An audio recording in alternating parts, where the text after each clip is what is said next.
में वैसे आप एपिसोड्स अगर देखते होगे ना तो गोपी बहू ने एक बार क्या करा था, या किया भी था या नहीं, बट हाँ आई रिमेम्बर ऐसे कोई एपिसोड आए थे जिसमें ना खीर बनी थी, उसमें नमक डाल दिया। ये हमारे पास मेन चीज थी जो हमें समझनी है कि मिक्सचर में हम इजीली सेपरेट कर सकते हैं, फिक्स्ड रेशियो नहीं है। जबकि अगर हम कंपाउंड्स की बात करें तो वहां पे क्या आ रहा है, एक फिक्स्ड रेशियो आ रहा है। आप सोच रहे होगे कि क्या 0 डिग्री होता भी है? हाँ भैया, मैं नैनीताल से हूँ और नैनीताल पे 0 डिग्री भी हो जाता है, तो उस केस में चीनी ऐसे तो नहीं घुलने वाली। Hello everyone, it's me Anjali Verma, your chemistry educator. और आज के इस वीडियो में हम करने वाले हैं सेकंड चैप्टर क्लास 9th का, जो कि है is matter around us pure.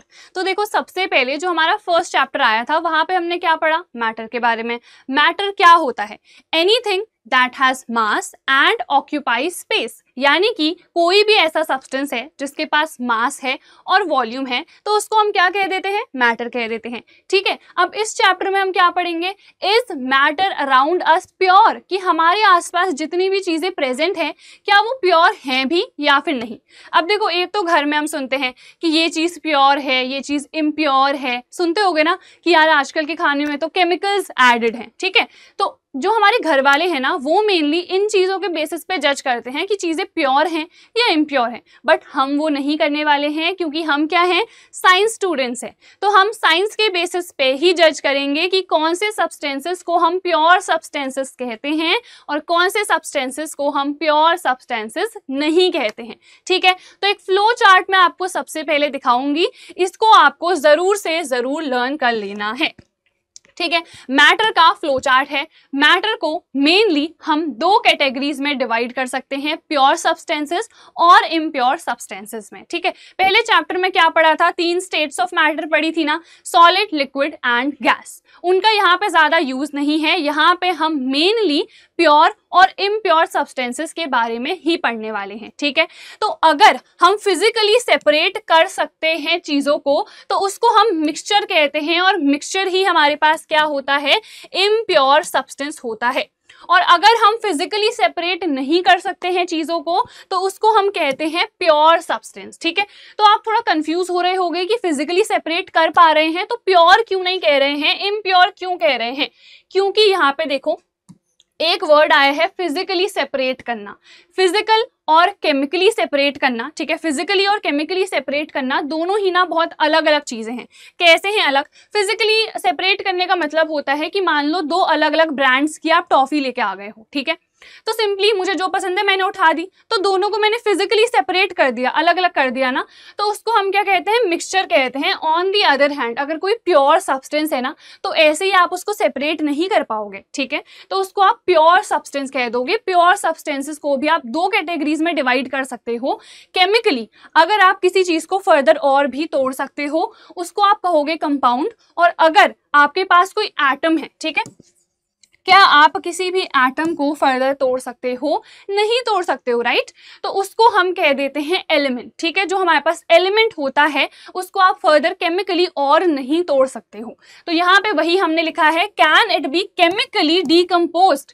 तो जो हमारे पास कंपाउंड होता है, जैसे मैं आपको एक एग्जाम्पल देती हूँ। ठीक है, जो हमारे पास पानी होता है H2O, हमें इसमें दिख रहा है कि हाइड्रोजन भी है और ऑक्सीजन भी है, तो क्या हम इसको और भी तोड़ सकते हैं? किसी फिजिकल प्रोसेस से तो आप नहीं तोड़ सकते हो कि आपने कहा यार आज पानी लेती हूँ, हाइड्रोजन और ऑक्सीजन अलग अलग कर देती हूँ, ऐसे तो नहीं होगा। बट हाँ, हमारे पास एक केमिकल प्रोसेस जरूर होता है जिसको हम कहते हैं इलेक्ट्रोलिसिस। ठीक है, इसको हम इलेक्ट्रोलिटिक डीकॉम्पोजिशन भी कहते हैं। इससे क्या हो जाता है, हाइड्रोजन और ऑक्सीजन अलग अलग सेपरेट हो जाते हैं। ठीक है, तो इस प्रोसेस को हम इलेक्ट्रोलिसिस कहते हैं। तो यहाँ पे हमने वही लिखा है, क्या कोई केमिकल रिएक्शन करा के आप सेपरेट कर सकते हो? अगर कर सकते हो तो उसको आप कंपाउंड कहोगे। ठीक है, तो कंपाउंड में आपको समझ में आया, सिर्फ एक एलिमेंट यहाँ पे नहीं होता है, 2 एलिमेंट्स हैं देखो यहाँ पे। ठीक है, और अगर सिर्फ एक ही हमारे पास एलिमेंट है तो उसको तो आप फर्दर सेपरेट नहीं कर सकते हो। कोई फिजिकल प्रोसेस आप कर लो, कोई केमिकल प्रोसेस आप कर लो, आप नहीं कर सकते हो उसको। ठीक है, तो उसको हम कह देते हैं एक एलिमेंट। तो आई थिंक इतना तो आपको समझ में आ गया होगा। आगे बढ़ते हैं, इधर पे आ जाते हैं इम्प्योर में। ठीक है, अब इम्प्योर को हम दो कैटेगरीज में और भी डिवाइड कर सकते हैं on the basis of the composition, कि जो कॉम्पोजिशन है वो यूनिफॉर्म है या फिर नहीं। यूनिफॉर्म का मतलब सब समझते हो ना, स्कूल यूनिफॉर्म की बात नहीं हो रही है, ठीक है। यहाँ पे यूनिफॉर्मिटी का मतलब है कि कितना सेम टाइप का कॉम्पोजिशन है, ठीक है। यहाँ पे जो हमने यूनिफॉर्म लिखा है इसका मतलब है सेम। एग्जाम्पल ले लेते हैं, एग्जाम्पल से ना ज्यादा चीजें समझ में आती हैं, तो हर एक चीज एग्जाम्पल से अपने दिमाग में ना बिल्कुल फिट कर लो। तो जैसे आपने पानी लिया, उसमें आपने चीनी ऐड कर दी, एक ग्लास में तो चीनी ऐड कर दी है, एक ग्लास में सिर्फ नॉर्मल पानी लिया है, ठीक है। फिर अपनी मम्मी के पास गए और मम्मी से पूछा बताओ किसमें चीनी है। क्या हम देख के पता कर सकते हैं कि किसमें चीनी है? नहीं कर सकते ऑब्वियसली, है ना। तो अगर आप देख के नहीं पता कर सकते हो तो कॉम्पोजिशन क्या है, पूरा यूनिफॉर्म है कि मैं देख के तो बता ही नहीं पा रही हूँ यार। मान लो एक में मैंने सॉल्ट भी ऐड कर दिया, तो अब तीनों में से मैं कैसे डिस्टिंग्विश करूंगी? घर में वैसे आप एपिसोड्स अगर देखते होगे ना, तो गोपी बहू ने एक बार क्या करा था, या किया भी था या नहीं, बट हाँ आई रिमेंबर ऐसे कोई एपिसोड आए थे जिसमें ना खीर बनी थी, उसमें नमक डाल दिया, ठीक है। जो राशि बेन थी वो क्या करती थी, बहुत ही चालू थी, तो हमेशा गोपी के क्या करती थी, काम खराब करने का ट्राई करती थी। तो क्या किया कि वो बना रही है खीर और उसमें क्या डाल दिया, नमक डाल दिया। तो हमें पता तो नहीं चल सकता है ना, मैं ऐसे देख के तो नहीं बता सकती हूँ, ठीक है। तो यही चीज आपको ध्यान रखनी है कि अगर हमारे पास यूनिफॉर्मिटी है तो उसको हम होमोजेनस मिक्सचर कहेंगे, ठीक है। और अगर उसमें यूनिफॉर्मिटी नहीं है तो उसको आप हेटेरोजेनस मिक्सचर कहोगे, ठीक है। ये हमने एक ओवरव्यू तो ले लिया है, इन डिटेल अब हम पढ़ने वाले हैं। पूरा ये जो चैप्टर है ना, इस पूरे चैप्टर में हमको सिर्फ इतना ही पढ़ना है। तो this is a very simple chapter, बहुत अच्छे से इसको हम देखेंगे, बहुत ही छोटा चैप्टर है, तो इसको देखते हैं आगे, ठीक है। चलो ये हमने देख लिया है। अब एलिमेंट्स को भी हम फर्दर डिवाइड कर सकते हैं, तोड़ नहीं सकते हो, ठीक है। ऐसा नहीं है कि एलिमेंट्स को अब अभी तो मैम ने कहा था कि तोड़ नहीं सकते हैं, अब कह दिया कि तोड़ सकते हैं, ऐसा नहीं है। एलिमेंट्स को आप फर्दर तोड़ नहीं सकते हो, डिकम्पोज नहीं कर सकते हो, बट टाइप्स तो हो सकते हैं ना यार किसी भी चीज के। तो एलिमेंट्स हमारे पास तीन टाइप के होते हैं। सबसे पहला हमारे पास क्या होता है, मेटल, ठीक है। मेटल का नाम सबने सुना है, मेटल्स हमें पता है अच्छे कंडक्टर्स होते हैं। आयरन होता है, कॉपर होता है जिसकी हम घर में ज्वेलरी बनाते हैं, ठीक है। सिल्वर हो गया और गोल्ड हो गया, प्लैटिनम हो गया, ये सब हमारे पास मेटल्स होते हैं जो अच्छे कंडक्टर्स होते हैं, हीट के भी, इलेक्ट्रिसिटी के भी, लस्ट्रस होते हैं, शाइनी होते हैं, बहुत सारी प्रॉपर्टी होती हैं, ठीक है। तो ये भी क्या है, एक मेटल ही है। और यहाँ पे अगर हम देखें दूसरा आ जाता है हमारे पास नॉन मेटल। तो जैसे हमारे पास ऑक्सीजन है, ठीक है, O2 तो हमारे पास क्या है, ऑक्सीजन गैस है, और इसको क्या कहते हैं, हम एक मॉलिक्यूल कहते हैं, ठीक है। मॉलिक्यूल और एटम में भी हम आगे चल के डिफरेंस देखेंगे। अभी के लिए मैं आपको इतना बता देती हूँ कि जो हमारे पास O2 है, ठीक है, ये ऑक्सीजन गैस है और ये एक मॉलिक्यूल है, क्योंकि यहाँ पे दो एटम्स है ऑक्सीजन के। अगर हम सिर्फ O लिखेंगे तो वो हमारे पास क्या होगा, एक एटम होगा। तो ये जो ऑक्सीजन है हमारे पास ये एलिमेंट है और ये क्या है, मॉलिक्यूल है, ठीक है। तो हमारे पास जो ऑक्सीजन है वो क्या है, नॉन मेटल है। कार्बन अगर हम देखें ये भी क्या है, नॉन मेटल है। पीरियोडिक टेबल अभी हम देखेंगे, इसमें जो भी बिल्कुल हमारे लेफ्ट को आते हैं वो मेटल्स होते हैं, जो बिल्कुल हमारे राइट को हैं वो नॉन मेटल्स होते हैं। बीच में कहीं पे हमारे पास आ जाते हैं मेटेलॉइड्स। मेटेलॉइड्स क्या होते हैं, मेटेलॉइड्स हमारे पास वो सब्सटेंसेस होते हैं जिनकी जो प्रॉपर्टीज है ना वो नॉन मेटल और मेटल के बीच में कहीं पे होगी, इंटरमीडिएट होगी, ठीक है। ये तो बहुत अच्छे कंडक्टर हैं इलेक्ट्रिसिटी के। ये क्या है, अच्छे कंडक्टर बिल्कुल नहीं होते हैं, these are poor conductor of heat and electricity. On the other hand अगर हम देखें मेटलॉइड्स को तो ये सेमी कंडक्टर्स होते हैं, यानी कि इनकी बीच में कहीं ना कहीं कंडक्टिविटी होती है, ठीक है। समझ में आ गया। तो चलो आगे देखते हैं, एक एग्जाम्पल देख लेते हैं। हमारे पास सिलिकॉन होता है, जर्मेनियम होता है, ये सब हम अभी आगे पढ़ने वाले हैं। तो सबसे पहले तो हम प्योर सब्सटेंसेस की डेफिनेशन से स्टार्ट करते हैं। हमने एक ओवरव्यू तो सब चीजों का ले लिया है, दो फ्लो चार्ट में आपको दिखा चुकी हूँ, एक और मैं आगे चल के आपको दिखाऊंगी। तो ये फ्लो चार्ट से आप सब कुछ लर्न कर सकते हो, बट डिटेल में पढ़ना भी इंपॉर्टेंट है ना, जिसके लिए यहाँ पे मैं आपके लिए लेके आ चुकी हूँ डेफिनेशंस और कुछ यहाँ पे प्रॉपर्टीज, ठीक है। तो सबसे पहले हम यहाँ पे देखते हैं क्या है। A pure substance is one that is made up of only one kind of particles। यहाँ पे थोड़ा सा हमें और ऐड करना पड़ेगा, क्योंकि ये क्या है, बिल्कुल हाफ सी डेफिनेशन है, आधी आधी डेफिनेशन है। क्योंकि यहाँ पे देखो क्या लिखा है, only one kind of particle. तो आप फिर से कंफ्यूज हो जाओगे, क्यों, क्योंकि प्योर सब्सटेंस में कंपाउंड भी तो आते हैं ना। कंपाउंड भी क्या है हमारे पास, प्योर सब्सटेंस ही तो है। अब इसमें तो हमने कहा H2O एक कंपाउंड है, यहाँ पे तो ऑक्सीजन भी है, हाइड्रोजन भी है, तो वन काइंड ऑफ पार्टिकल्स कैसे हो गए? वन काइंड ऑफ पार्टिकल्स में आपको ये भी ऐड करना पड़ेगा कि जो कि फिजिकली सेपरेट नहीं हो सकते हैं, ठीक है। तो यहाँ पे हम ऐड कर देते हैं which can not be physically separated, ठीक है। अब यहाँ पे फिजिकली सेपरेटेड हमने लिख दिया तो ज्यादा हमारे पास क्लियर डेफिनेशन हो चुकी है, ठीक है। Only one kind of particles से मतलब यहाँ पे अगेन वही है कि यहाँ पे यूनिफॉर्मिटी है, ठीक है, होमोजेनस है हमारे पास, ठीक है। तो इस तरीके से हम यूनिफॉर्मिटी यहाँ पे देख रहे हैं और इसके साथ साथ हम ये कह रहे हैं कि फिजिकल प्रोसेस से हम उनको अलग अलग बिल्कुल नहीं कर सकते हैं। वो एक कंपाउंड है, पानी है तो उसका फॉर्मूला H2O ही होगा, ठीक है। उसके बाद आगे देखते हैं, एग्जाम्पल तो बहुत सारे आ जाएंगे, जो एलिमेंट्स हैं, जो कंपाउंड्स हैं, सब के सब क्या है? Pure substances. तो आप कोई सा भी एग्जाम्पल यहाँ पे दे सकते हो, ठीक है। गोल्ड है हमारे पास, एल्यूमिनियम है, पानी है H2O, ऑक्सीजन है O2 जो मैंने आपको अभी बताया, कार्बन डाइऑक्साइड देखो CO2 होती है, यहाँ पे भी कार्बन भी है, ऑक्सीजन भी है, ये भी क्या है? एक प्योर सब्सटेंस है, ठीक है, क्योंकि कार्बन और ऑक्सीजन में अलग अलग फिजिकली आप नहीं कर सकते हो। अब अगर ये मेरे पास क्या है? प्योर सब्सटेंस है, तो इसमें क्या कोई इम्प्योरिटी होगी? नहीं होगी। तो यही हमने यहाँ पे लास्ट पॉइंट लिखा है, इसमें कोई भी अनवांटेड इम्प्योरिटी नहीं होती है, ठीक है। चलो आगे देखते हैं प्योर सब्सटेंसेस में। A pure substance is homogeneous in nature, जो कि मैंने आपको अभी बताया था, ये homogeneous होता है। इसमें क्या होती है? यूनिफॉर्मिटी होती है, इसमें नॉन यूनिफॉर्म कॉम्पोजिशन नहीं है, ठीक है। So this is homogeneous in nature, यहाँ पे मैं लिख भी देती हूँ। इसका मतलब होता है कि वहाँ पे यूनिफॉर्मिटी है या फिर सेम कॉम्पोजिशन है, ठीक है। देन उसके बाद क्या है? अ pure substance has a definite set of properties, जैसे H2, ठीक है, पानी है हमारे पास, इसकी कुछ ना कुछ क्या होती है? प्रॉपर्टीज होती है, ठीक है। अगर मैं O2 की बात करूं, इसकी कुछ ना कुछ प्रॉपर्टीज हैं और ये प्रॉपर्टीज कभी भी चेंज नहीं होंगी। अगर पानी की हम बात करें तो पानी का फॉर्मूला ना यही रहेगा, H2O ही रहेगा, कभी भी ये चेंज नहीं होने वाला है, ठीक है। जो इसकी प्रॉपर्टी है वही प्रॉपर्टी रहेगी, आप कहीं से भी H2O पानी को ले आओ, ठीक है, उसकी वही प्रॉपर्टी रहने वाली है, चेंज नहीं होगी, ठीक है। उसके बाद आगे हम देखते हैं कि not be separated into other kinds of matter bye physical process, but chemical process से हम क्या कर सकते हैं? कंपाउंड्स को फर्दर आगे तोड़ सकते हैं, एलिमेंट्स को हम नहीं तोड़ सकते हैं, ठीक है। इतना आपको समझ में आ गया होगा। फ्लो चार्ट एक बार देख लेना, सारी चीजें ना वहीं से बिल्कुल दिमाग में बैठ जाएंगी। चलो आगे देखते हैं, और भी प्रॉपर्टीज हैं, इनका फिक्स्ड कॉम्पोजिशन होता है। This is very very important. देखो एक चीज मैं आपको और एक्सप्लेन कर देती हूँ, पानी का ना यहाँ पे बेस्ट एग्जांपल है। H2O की अगर हम बात करें, इसका फिक्स्ड कॉम्पोजिशन है, यहाँ पे 2 एटम्स होने चाहिए हाइड्रोजन के और 1 एटम होना चाहिए ऑक्सीजन का।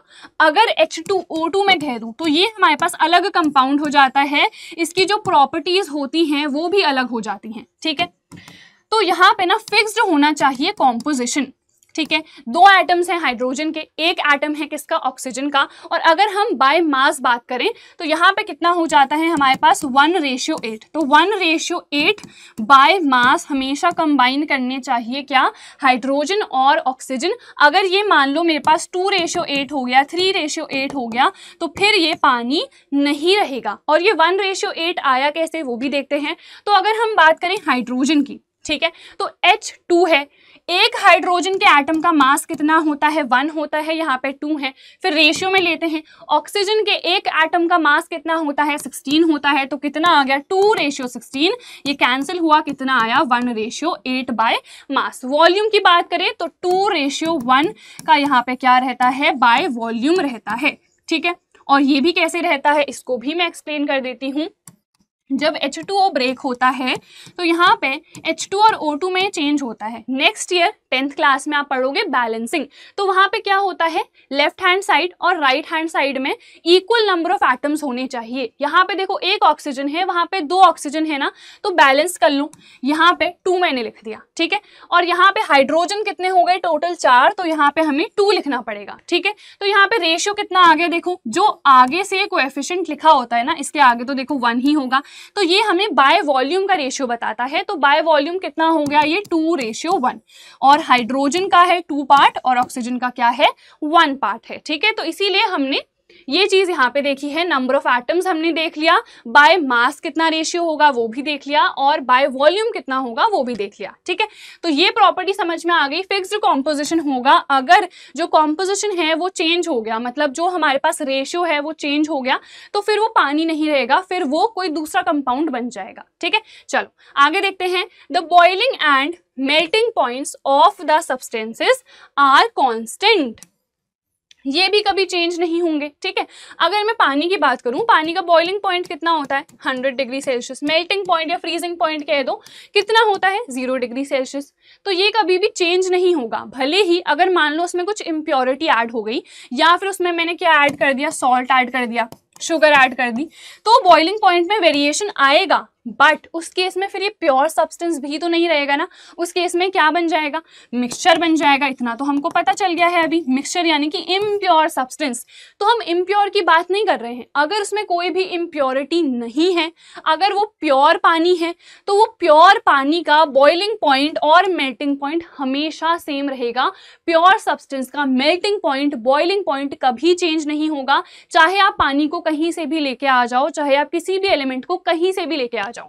ठीक है, तो यहां पे ये पॉइंट भी क्लियर है। फिर है in a chemical reaction a pure substance often takes part to produce predictable results. अगर H2O है, उसमें मैं कोई केमिकल रिएक्शन करा रही हूँ, उसको तोड़ने का ट्राई कर रही हूँ, तो मुझे पता है ना कि मुझे क्या मिलेगा, हाइड्रोजन और ऑक्सीजन ही तो मिलेगा। क्या वहां पे से H2O मैंने लिया है, कार्बन निकल रहा है, ऐसा हो सकता है? नहीं हो सकता। तो यही इसका मतलब है। प्रिडिक्ट करना आपको पता है ना कि हम पहले से ही सोच लेते हैं, कि जैसे हमारे पास भविष्यवाणी होती है, तो मैंने प्रिडिक्ट कर लिया कि यार तुम लोग 100 में से 100 लेके आने वाले हो, और तुम्हारे आ भी गए, तो मैंने ये चीज पहले ही क्या कर दी थी, प्रिडिक्ट कर दी थी। ठीक है, तो यहाँ पे यही इसका मतलब है। चलो आगे देखते हैं। नेक्स्ट क्या आ गया है मेरे पास, नेक्स्ट है एलिमेंट। एलिमेंट क्या होता है डिस्कस कर चुके हैं। एक हमारे पास एटम ही है जिसकी प्रॉपर्टीज क्या रहती हैं, सेम रहती हैं, आप कहीं से भी उसको डिराइव कर लो, फर्दर आप उसको केमिकली नहीं तोड़ सकते हो। ठीक है, तो डेफिनेशन देखते हैं। A substance that only contains one type और class of atom is said to be an element. जो एक ही टाइप के एटम से मिलकर बना है, जैसे हमारे पास Na है, तो ये सिर्फ क्या है, सोडियम है, इसमें पोटेशियम नहीं आ जाएगा, K है, तो ये क्या है मेरे पास, पोटेशियम है, ये अलग से है, तो ये सब मेरे पास क्या है, ये सब एलिमेंट्स हैं। ठीक है, ऑक्सीजन मेरे पास क्या है, एक एलिमेंट है। O2 अगर है, वो क्या है, मॉलिक्यूल है, ये मैं आपको बता चुकी हूँ, वो एक एलिमेंट नहीं होगा। ठीक है, O अगर आपने लिखा है तो वो एक क्या होगा, एलिमेंट होगा। उसके बाद since it can not be altered through physical और chemical means to break down और create new substances, an element is a pure material. वैसे तो अगर हम किसी भी चीज को फिजिकली सेपरेट नहीं कर सकते हैं तो उसको हम क्या कहते हैं, प्योर कहते हैं। बट यहाँ पे जो हमारे पास एलिमेंट है ना आप फिजिकली उसको सेपरेट कर सकते हो, ना ही केमिकली कर सकते हो, तो ऑब्वियसली ये तो प्योर ही होगा। ठीक है, बट अगर आप केमिकली नहीं भी कर पा रहे हो, ठीक है, सॉरी, केमिकली आप कर भी पा रहे हो, यहाँ पे आप नहीं कर पा रहे हो। कंपाउंड्स के केस में हम केमिकली कर पा रहे हैं ना, H2O को मैंने अलग अलग तोड़ दिया, बट उसमें केमिकल प्रोसेस रिक्वायर्ड है। ठीक है, तो उसको भी हम क्या कहेंगे, प्योर सब्सटेंस ही कहेंगे। एक बार वापस से चलो आ जाते हैं, हम सबसे पहली वाली स्लाइड में रिवाइज कर लेते हैं। फिजिकली अगर सेपरेट कर पा रहे हो तो क्या कह रहे हो, इम्प्योर कह रहे हो। नहीं कर पा रहे हो फिजिकली, ठीक है, तो उसको आप प्योर कह रहे हो। प्योर में भी अगर आप केमिकली कर पा रहे हो तो कंपाउंड कह रहे हो, नहीं कर पा रहे हो तो एलिमेंट कह रहे हो। इतना सबको क्लियर है। अभी हम कंपाउंड देखेंगे, उसके बाद हम यहाँ पे वापस आ जाएंगे कि इम्प्योर को भी दो तरीके से डिवाइड कर सकते हैं, कितना यूनिफॉर्म कॉम्पोजिशन है उसके बेसिस पे। अगर यूनिफॉर्म है तो होमोजेनस, नहीं है तो हेट्रोजेनस। ठीक है, क्लियर है। चलो रिवाइज भी हमारा हो चुका है, अब हम आगे बढ़ जाते हैं। कहाँ पे थे हम थे एलिमेंट्स में।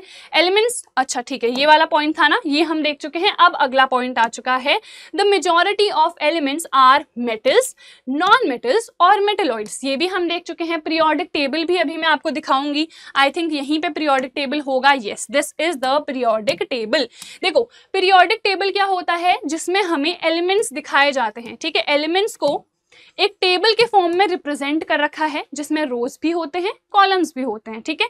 जो वर्टिकल वाले होते हैं हमारे पास उनको हम क्या कहते हैं, कॉलम कहते हैं, और कॉलम को यहाँ पे ग्रुप कहते हैं। जैसे ये पूरा एक ग्रुप है, ये दूसरा ग्रुप है, ये तीसरा ग्रुप है, ठीक है। और जो हमारे पास रोज के फॉर्म में है उनको हम क्या कहते हैं, उनको कहते हैं पीरियड्स, ठीक है। टोटल हमारे पास 7 पीरियड्स होते हैं, ठीक है। तो ये जो रोज के फॉर्म में है ये पीरियड है, देखो ये पहला पीरियड है, ये दूसरा पीरियड है, ये तीसरा पीरियड है, इस तरीके से यहाँ पे रिप्रेजेंट हुए हैं, ठीक है। तो यहाँ पे देखो ये जितने हैं हमारे पास, ये सब क्या है हमारे पास, मेटल्स हैं। यहाँ पे देखो ये लाइन आपको बनी हुई दिख रही है, ये वाली काली वाली, ठीक है, सॉरी यहाँ पे इस तरीके से नहीं, ऐसे बनी है ये, ठीक है। तो ये हमें क्या रिप्रेजेंट कर रही है, एक लाइन है जो कि सेपरेट कर रही है मेटल्स और नॉन मेटल्स को। इधर वाले क्या है, ये हमारे पास दीज आर द मेटल्स, और यहाँ पे देखो ये जो इस तरीके से रिप्रेजेंट है ना अलग कलर से, ये हमारे पास क्या है, दीज आर द मेटलॉइड्स, ठीक है।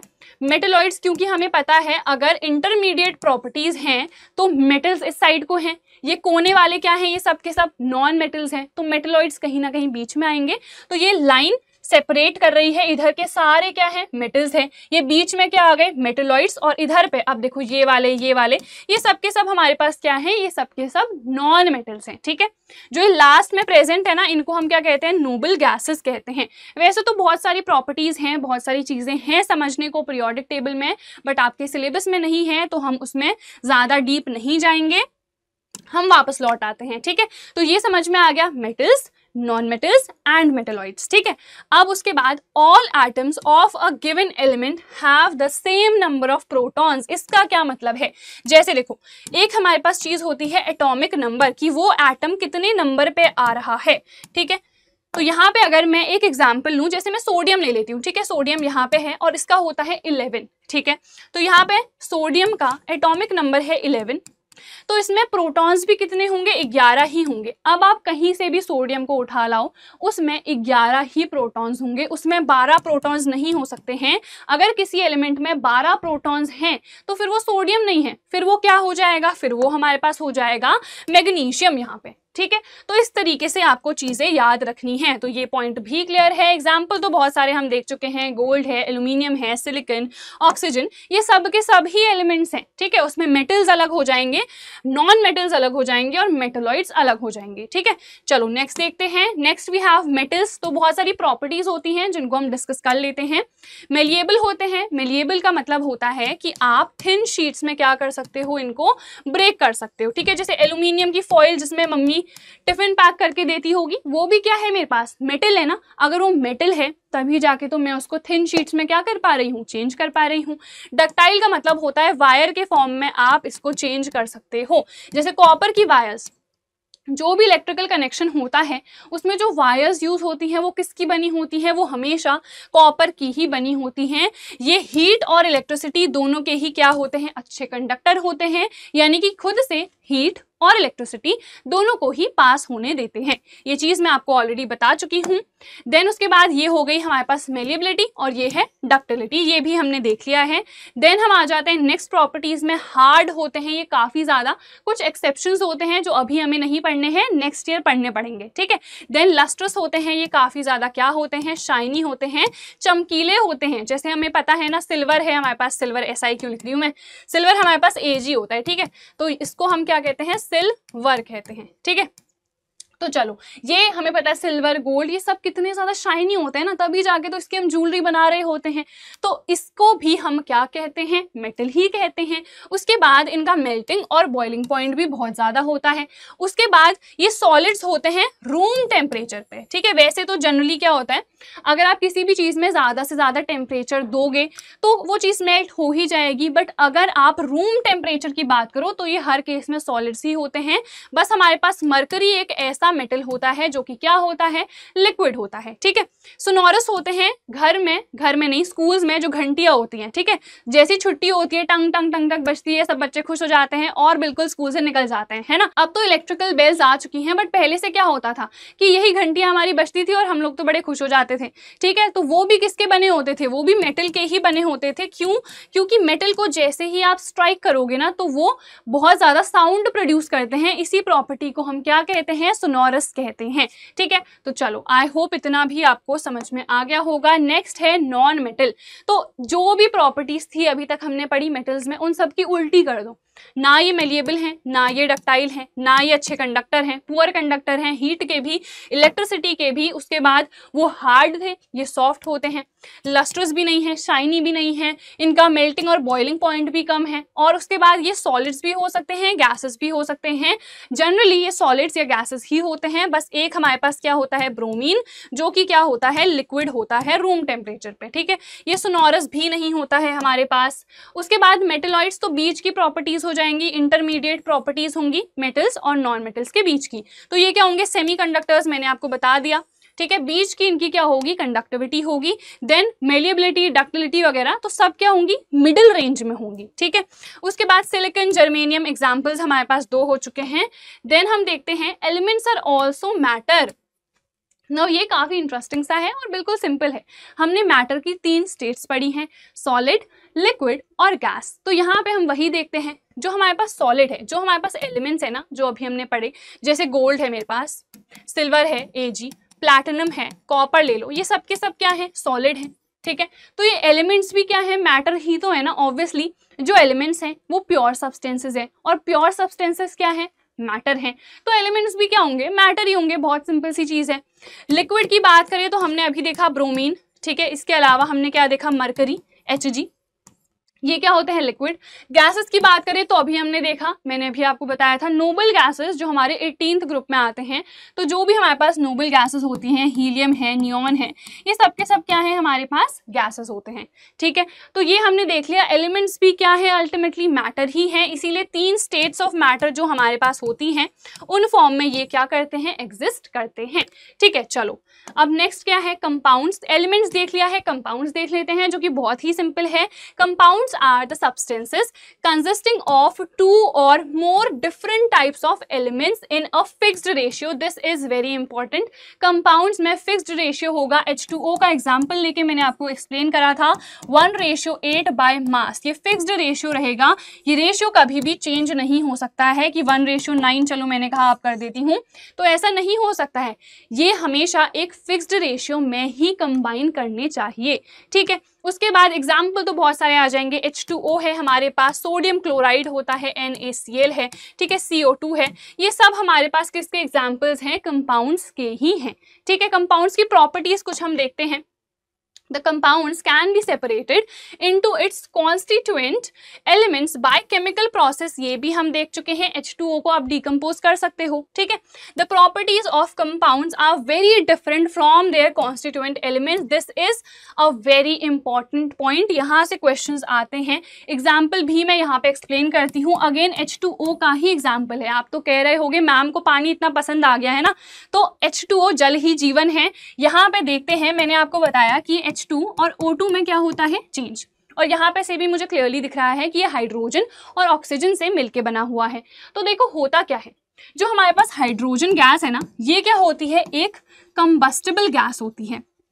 ठीक है, यानी कि अगर आप इसके पास आग लेके आओगे तो इट विल बर्न। ठीक है, तो हमेशा it Burns with a pop sound. ठीक है, पुप करके ऐसे आवाज आएगी, तो it Burns with a pop sound. ये हमने यहाँ पे लिख दिया। तो ये हमारे पास क्या है, एक कंबस्टेबल गैस है। और अगर हम ऑक्सीजन की बात करें तो वो क्या होता है, कंबशन का सपोर्टर होता है। So it is a supporter of combustion.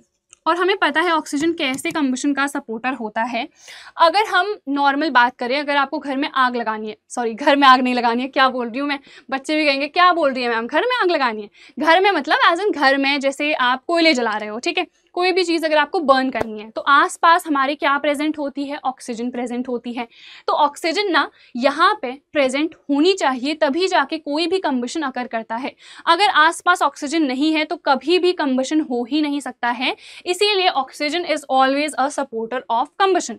और H2 जो है वो भी हमारे पास एक कंबस्टेबल गैस है, हमेशा बर्न कर रही है वो। ठीक है, जबकि हमें पता है जो H2O पानी होता है, ये क्या होता है, इट पुट्स आउट फायर। ठीक है। पानी क्या करता है, आग को बुझाता है, ये हमको पता है। जब भी आग लग जाती है तो हम पानी डालते हैं ना, सो दैट आग वहां पे ना लगे और आग क्या हो जाए, कम हो जाए। वैसे तो हम फायर एक्सटिंग्विशर्स का भी यूज करते हैं, CO2 का यूज करते हैं ना, बट मेनली पानी का भी तो यूज करते ही हैं। तो देखो दोनों की प्रॉपर्टीज कितनी डिफरेंट है। जिन एलिमेंट से मिलके ये बना है उनकी प्रॉपर्टीज इतनी अलग, और जो पानी है उसकी प्रॉपर्टी बिल्कुल ही अलग। तो दोनों की प्रॉपर्टीज क्या है, बहुत डिफरेंट है। तो यही हमारे पास मेन मुद्दा था जो हमको समझना था कि जो कंपाउंड है उसकी प्रॉपर्टी बहुत अलग होती है उसके एलिमेंट से जिनसे वो मिलके बना हुआ है। ठीक है। उसके बाद elements are present in a fixed ratio, ये हम ऑलरेडी पढ़ चुके हैं। Compounds can not be separated by physical process, physical process से हम सेपरेट नहीं कर सकते हैं, केमिकल प्रोसेस से भले ही कर सकते हैं। जबकि अगर हम एलिमेंट्स की बात करें तो चाहे फिजिकल लगा दो, चाहे केमिकल प्रोसेस लगा दो, कोई सा भी दुनिया का प्रोसेस लगा दो, फर्दर आप उसको नहीं ब्रेक डाउन कर सकते हो। ठीक है, चलो इतना हमने देख लिया है, समझ लिया है बहुत अच्छे से। अब हम आ जाते हैं इम्प्योर सब्सटेंसेस में, मिक्सचर्स में। मिक्सचर केमिस्ट्री में क्या होता है हमने अभी देखा, जिसमें बहुत सारे सब्सटेंसेस क्या हैं, आपस में मिले हुए हैं और इजीली फिजिकली आप उनको सेपरेट भी कर सकते हो। ठीक है, तो यहाँ पे देखते हैं, a mixture in chemistry is a substance made up of 2 और more unrelated chemical compounds which are not chemically combined together, और इनका वेरिएबल कॉम्पोजिशन हो सकता है। एग्जाम्पल देखते हैं, H2O पानी है, इसमें मैंने कहा 1:8 फिक्स्ड रेशियो है। क्या आप कभी भी इस रेशियो को चेंज कर सकते हो? नहीं कर सकते हो। अगर मैं मिक्सचर की बात करूं, मैंने पानी लिया, उसमें मैं चीनी डाल रही हूं, ठीक है, हर कोई चीनी का लेवल अलग अलग लेता है, तो मैं मान लो ज्यादा चीनी लेती हूँ, कोई कम चीनी लेता है, तो क्या यहाँ पे कुछ फिक्स्ड रेशियो है कि इतनी ही चीनी डलेगी? नहीं, जितनी आपकी मर्जी है उतनी चीनी डालो। तो वो क्या है, इसीलिए मिक्सचर, क्योंकि यहाँ पे वेरिएबल कॉम्पोजिशन है, यहाँ पे फिक्स्ड कॉम्पोजिशन नहीं है। ठीक है, कोई भी यहाँ पे फिक्स्ड चीज नहीं है। ठीक है, उसके बाद ऊपर अगर हम देखें यहाँ पे, तो हमने क्या कहा, अनरिलेटेड केमिकल कंपोनेंट से बना है। अगर हम कंपाउंड की बात करें तो वहां पे जैसे H2O मेरे पास है, तो यहाँ पे क्या है हमारे पास, पानी में हाइड्रोजन और ऑक्सीजन दोनों केमिकली रिलेटेड हैं, अलग अलग, तभी तो हम फिजिकली नहीं कर पा रहे हैं। यहाँ पे जो भी एलिमेंट्स होंगे, जो भी चीजें होंगी हमारे पास, नॉट एलिमेंट्स, बिकॉज एलिमेंट्स क्या है हमारे पास, प्योर में है। ठीक है, जो भी यहाँ पे सब्सटेंसेस होंगे, substance will be a better word, क्योंकि एलिमेंट क्या आ गया, प्योर में, तो जो भी हमारे पास यहाँ पे सब्सटेंसेस ऐड अप होंगे उनमें कोई केमिकल रिलेशन नहीं होगा, केमिकली एक फिक्स्ड रेशियो में कंबाइंड नहीं होंगे। कोई भी यहाँ पे रेशियो हो सकता है, वेरिएबल कॉम्पोजिशन हो सकता है, आपस में रिलेटेड नहीं है। फिजिकली आप इजीली इनको सेपरेट भी कर सकते हो। समझ में आ गया? ये हमारे पास मेन चीज थी जो हमें समझनी है कि मिक्सचर में हम इजीली सेपरेट कर सकते हैं, फिक्स्ड रेशियो नहीं है। जबकि अगर हम कंपाउंड्स की बात करें तो वहां पे क्या आ रहा है, एक फिक्स्ड रेशियो आ रहा है। ठीक है, और उसको आप फिजिकली सेपरेट नहीं कर सकते हो, यहाँ पे आप कर सकते हो। फिर उसके बाद shows the properties of its constituents, तो ये अपने कॉन्स्टिट्यूएंट्स की प्रॉपर्टीज को शो करता है। वहां पे हमने क्या कहा, H2O हाइड्रोजन की अलग प्रॉपर्टी है, ऑक्सीजन की अलग। तो कंपाउंड कभी भी अपने एलिमेंट्स की प्रॉपर्टीज को एग्जिबिट नहीं करता है, उसकी प्रॉपर्टीज क्या रहती हैं, अलग ही रहती हैं।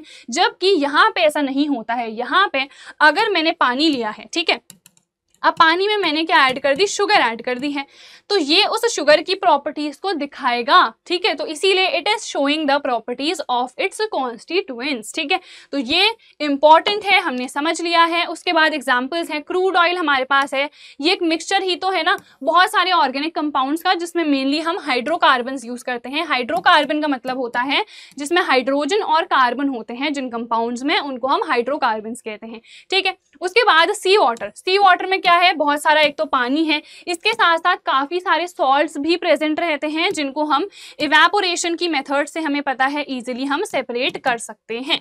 ठीक है, उसके बाद एग्जांपल क्या है, एयर है, मिल्क है, टी है। देखो मिल्क में क्या है, मिल्क तो होता ही है, हमें पता ही है, इतनी प्योर चीजें तो हमको मिलती नहीं है, पानी मिलाते हैं हर कोई। ठीक है, तो यहाँ पे पानी भी है इसके साथ साथ, तो दो चीजें क्या है यहाँ पे आपस में एडेड है। बट क्या आप पता कर सकते हो कि मिल्क ऐसे ही बस देख के कि इसमें पानी भी एडेड है? नहीं कर सकते हो, क्योंकि यहाँ पे क्या है, यूनिफॉर्म कॉम्पोजिशन है, यानी कि मिल्क किसका एग्जाम्पल है, होमोजेनस का।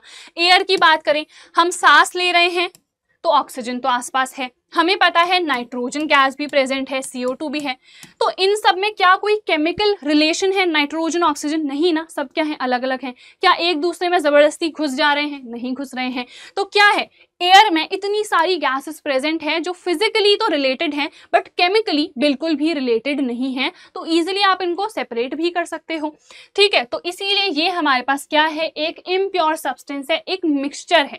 उसके बाद टी, अगेन टी में क्या है, हमारे पास चाय पत्ती होती है जो फ्लेवर डालती है, ठीक है। उसके अलावा दूध है, वहां पे चीनी है। तो देख के हम पता नहीं कर सकते हैं कि क्या क्या चीजें हैं जिसकी वजह से होमोजेनस होता है, बट इतनी सारी चीजें इसमें एडेड है ना। और इनमें क्या कोई केमिकल बॉन्ड बना है? नहीं बना है, जिसकी वजह से इसको हम क्या कह रहे हैं, अगेन एक मिक्सचर कह रहे हैं। सैंडी वाटर है, ठीक है। ये मैंने पानी लिया, इसमें मैंने सैंड डाल दी, तो सैंड क्या होगी, नीचे पे आके इकट्ठा हो जाएगी, ठीक है। तो क्लियरली मुझे दिख रहा है कि इसमें सैंड डली है। तो ये मिक्सचर तो है बट कौन सा मिक्सचर होगा, हेट्रोजेनस, क्योंकि यहाँ पे यूनिफॉर्म कॉम्पोजिशन नहीं है। मैं इजीली देख के बता सकती हूँ कि भैया इसमें सैंड डली है, बट अगर चीनी मैंने डाल दी पानी में तो मैं नहीं बता सकती हूँ देख के। तो वो क्या है, यूनिफॉर्म कॉम्पोजिशन है, तो वो होमोजेनस है, ठीक है। तो यहाँ पे आगे हम देखते हैं, हमारे पास यही मिक्सचर्स दो तरीके के हैं, होमोजेनस है, हेट्रोजेनस है। ये थर्ड हमारे पास फ्लो चार्ट है। तीनों फ्लो चार्ट लर्न होने चाहिए। सबसे पहले मिक्सचर्स दो तरीके के, इम्प्योर, प्योर। प्योर में एलिमेंट कंपाउंड, और हमारे पास इम्प्योर में क्या आ गया, होमोजेनस, हेट्रोजेनस, ठीक है। एलिमेंट्स में हमने फर्दर डिवाइड करा था मेटल, नॉन मेटल, मेटलॉइड में। यहाँ पे हमारे पास मिक्सचर में होमोजेनस, हेट्रोजेनस तो है ही, होमो में भी फर्दर दो चीजें आ सकती हैं। क्या है, एक तो होता है ट्रू सोल्यूशन, दूसरा होता है एलॉय। और उसके बाद हेट्रोजेनस में भी दो आते हैं, एक होता है सस्पेंशन, दूसरा होता है कोलॉइड। तो ये चार चीजें हम और पढ़ने वाले हैं इन डिटेल। यहाँ पे इनकी कुछ प्रॉपर्टीज भी होंगी, तो अब हमें उनको देखना है, ठीक है। तो चलो आगे देखते हैं। आगे इतना तो हम देख ही चुके हैं कि मिक्सचर्स ना हमारे पास दो तरीके के हैं, हमारे पास है हेट्रोजेनस और होमोजेनस। यहाँ पे डायग्राम से हम इसको और अच्छे तरीके से समझते हैं। होमोजेनस में हमें पता है क्या है, यूनिफॉर्म कॉम्पोजिशन है। यहाँ पे हमें यूनिफॉर्मिटी देखने को मिलती है। तो देखो यहाँ पे अगर हमारे पास एक पर्पल कलर की बॉल है और फिर यहाँ पे है ग्रीन कलर की, फिर पर्पल, फिर ग्रीन, ठीक है। यहाँ पे देखो इतने सारे एक ही जगह पे क्या हो गए, पर्पल हो गए, और यहाँ पे जो ग्रीन है वो अलग हो गए हैं, ठीक है। तो क्या यहाँ पे यूनिफॉर्मिटी है, सेम चीज आपको देखने को मिल रही है? नहीं, यहाँ पे वो आपको यूनिफॉर्मिटी देखने को मिल रही है, राइट। तो यहाँ पे क्या है, क्लियरली यूनिफॉर्म कॉम्पोजिशन है। यहाँ पे कोई भेदभाव नहीं हो रहा है, कोई डिस्क्रिमिनेशन नहीं हो रहा है। जबकि यहाँ पे डिस्क्रिमिनेशन हो रहा है कि कुछ लोग तो एक साथ चले गए, ठीक है, जैसे मान लो रिच और पुअर, ठीक है। तो कुछ तो काफी ज्यादा रिच हो गए और कुछ लोग क्या हो गए, लेफ्ट आउट हो गए और वो पुअर ही रह गए। तो रिच ने क्या करा, पुअर को बिल्कुल अलग कर दिया। तो वो हेट्रोजेनस है, यहाँ पे यूनिफॉर्मिटी नहीं है। जैसे इन जनरल हम लाइफ की भी बात करें तो यूनिफॉर्मिटी तो नहीं ही होती है ना, कुछ लोग काफी ज्यादा रिच होते हैं, कुछ लोग काफी ज्यादा पुअर होते हैं। तो यहाँ पे भी यूनिफॉर्मिटी नहीं है, तो हेट्रोजेनस मिक्सचर है, ठीक है। होमोजेनस अगर यूनिफॉर्मिटी होती कि ये इंसान 5 रुपए कमा रहा है, ये इंसान भी 5 रुपए कमा रहा है, तो यहाँ पे क्या होती, यूनिफॉर्मिटी होती। इस तरीके से आप इजीली लर्न कर सकते हो चीजों को लिंक करके, ठीक है। चलो आगे देखते हैं। नेक्स्ट हमारे पास क्या है, वही है एग्जाम्पल्स, एग्जाम्पल्स और एग्जाम्पल्स। इतने बार मैं सारी चीजें आपको बता चुकी हूं कि अभी तक आपको तो लर्न डेफिनेटली हो गया होगा। फिर से देख लेते हैं होमोजेनस। देखो ये चाय है, या आप मिल्क भी ले लो, तो देख के आप बता नहीं सकते हो कि उसके अंदर शुगर ऐड करी है, या मैंने गलती से मैंने सोचा कि यार आज तो कांड करती हूँ और मैंने इसमें क्या डाल दिया, मैंने सॉल्ट डाल दिया। तो आप देख के बता थोड़ी ना सकते हो, वो तो जब आप टेस्ट करोगे तब की बात अलग है, बट तब तक तो आप पी चुके होगे, आपका स्वाद हो चुका होगा खराब, ठीक है। तो यहाँ पे ये होमोजेनस है, जहाँ पे यूनिफॉर्मिटी है, डायरेक्टली देख के मैं नहीं बता सकती। यहाँ पे देखो ये कस्टर्ड है, ठीक है, तो इसमें मिल्क है, इसमें जो भी चीजें हमने ऐड करी हैं, कॉर्नफ्लेक्स है मान लो, देख के मैं बता सकती हूँ कि इसमें कुछ और भी एडेड है। तो ये क्या हो गया, हेट्रोजेनस मिक्सचर। इस तरीके से आप एग्जांपल्स दे भी सकते हो। होमोजेनस में देखो a mixture which has a uniform composition, काफी इंपॉर्टेंट वर्ड है, थ्रू आउट, ठीक है, इसी को हम क्या कहते हैं, होमोजेनस मिक्सचर कहते हैं। एग्जाम्पल हम देख चुके हैं, शुगर को डाल दो पानी में या सॉल्ट को डाल दो, ये सब के सब एग्जाम्पल्स हैं होमोजेनस मिक्सचर्स के, ठीक है। ये पॉइंट देखो, there is no visible boundary of separation between the constituent particles। अगर हम बात करें, जैसे यहाँ पे मैंने डाला है पानी, ठीक है, दिस इज वाटर, और नीचे मैंने क्या डाल दिए हैं, यहाँ पे शुगर के क्रिस्टल्स। अगर ये पानी में घुले नहीं है तब तो there is a visible boundary of separation, मैं देख के बता सकती हूँ कि उसमें मैंने शुगर ऐड करी है। बट अगर वो घुल चुकी है, क्या यहाँ पे कोई विजिबल बाउंड्री ऑफ सेपरेशन है? क्या मैं देख के बता सकती हूँ कि इसमें शुगर एडेड है? नहीं बता सकती। तो which means there is no visible boundary of separation in case of homogeneous mixtures, because वहां पे क्या है, यूनिफॉर्मिटी है, तो वो क्या है, यूनिफॉर्मली डिस्ट्रीब्यूटेड है, इवनली जो चीनी है वो डिस्ट्रीब्यूट हो चुकी है। कभी भी अगर आप मिल्क पीते हो, ठीक है, उसमें आपने शुगर ऐड कर रखी है, तो आपको ऐसा लगता है कि यार इस पोर्शन से तो शुगर का टेस्ट आ रहा है, इस पोर्शन से नहीं आ रहा। क्या ऐसा होता है? नहीं। क्यों नहीं होता है? क्योंकि यूनिफॉर्मली वो डिस्ट्रीब्यूट हो चुकी है पूरे ही पानी में या पूरे ही मिल्क में, इसीलिए कभी भी ऐसा स्वाद आपको नहीं आएगा कि इधर पे ज्यादा चीनी है इधर पे कम है। ऐसा नहीं होता है, क्योंकि यहाँ पे यूनिफॉर्म कॉम्पोजिशन है and there is no visible boundary of separation. ठीक है, चलो आगे बढ़ते हैं। नेक्स्ट हमारे पास यहाँ पे और भी बहुत सारे एग्जाम्पल्स हैं। होमोजेनस में you can not distinguish the components, आप डिस्टिंग्विश नहीं कर सकते हो। मिल्क शेक है, कॉफी है, टी है, हमारे पास बहुत सारे एग्जांपल्स हम देख चुके हैं। चॉकलेट में भी क्या होती हैं, बहुत सारी चीजें ऐड अप होती हैं, बट देख के तो हमें सिर्फ ब्राउन कलर की चॉकलेट ही दिख रही है। अगर इसमें मान लो मैंने क्या ऐड कर दिया, ड्राई फ्रूट्स, बिकॉज हमें पता है फ्रूट एंड नट आती है ना, तो उसमें क्या है, ड्राई फ्रूट्स मैंने ऐड कर दिए, तो वो क्या हो जाएगा, हेट्रोजेनस, क्योंकि मैं देख के बता सकती हूँ कि चॉकलेट तो है ही, इसके साथ साथ क्या है, ड्राई फ्रूट्स भी हैं। ठीक है, तो ये हमारे पास सिंपल से एग्जाम्पल्स हैं। उसके बाद सोल्यूशन हमने अभी देखा। होमोजेनस को दो कैटेगरीज में, एक है हमारे पास ट्रू सोल्यूशन की, इसको हम सिंपली सोल्यूशन भी कहते हैं, और दूसरी है एलॉयस की। तो पहले हम सोल्यूशन पढ़ते हैं। सोल्यूशन बहुत ही सिंपल है। सोल्यूशन एक हमारे पास होमोजेनस मिक्सचर होता है जिसमें दो या दो से ज्यादा कंपोनेंट्स होते हैं। जनरली हमारे पास दो ही कंपोनेंट्स होते हैं, एक को हम कहते हैं सोल्यूट, दूसरे को कहते हैं सॉल्वेंट। बहुत सिंपल सा एग्जांपल है, शुगर इन वाटर। शुगर होगा हमारे पास सोल्यूट, यानी कि जो कम अमाउंट में प्रेजेंट रहता है और जो दूसरी चीज में डिसॉल्व होता है उसको हम कहते हैं सोल्यूट, और सॉल्वेंट जो ज्यादा अमाउंट में प्रेजेंट होता है, जैसे कि यहाँ पे वाटर। ठीक है, तो ये क्या कर रहा है, ये खुद में डिसॉल्व कर रहा है दूसरे सब्सटेंस को, तो उसको हम सॉल्वेंट कहते हैं।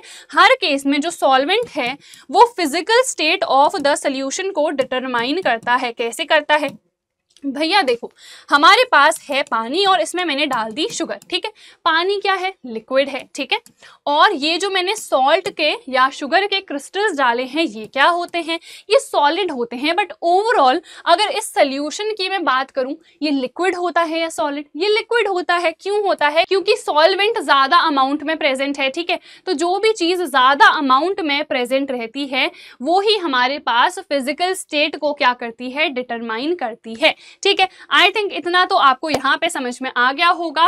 अब यहाँ पे solution is a homogeneous mixture of two और मोर कंपोनेंट्स। बस इतनी सिंपल सी डेफिनेशन है आपके पास। एग्जाम्पल भी देख लिया है, यहाँ पे सोल्यूट और सॉल्वेंट की भी डेफिनेशन सिंपल है। Component which is present in less amount and it is dissolved in the solvent.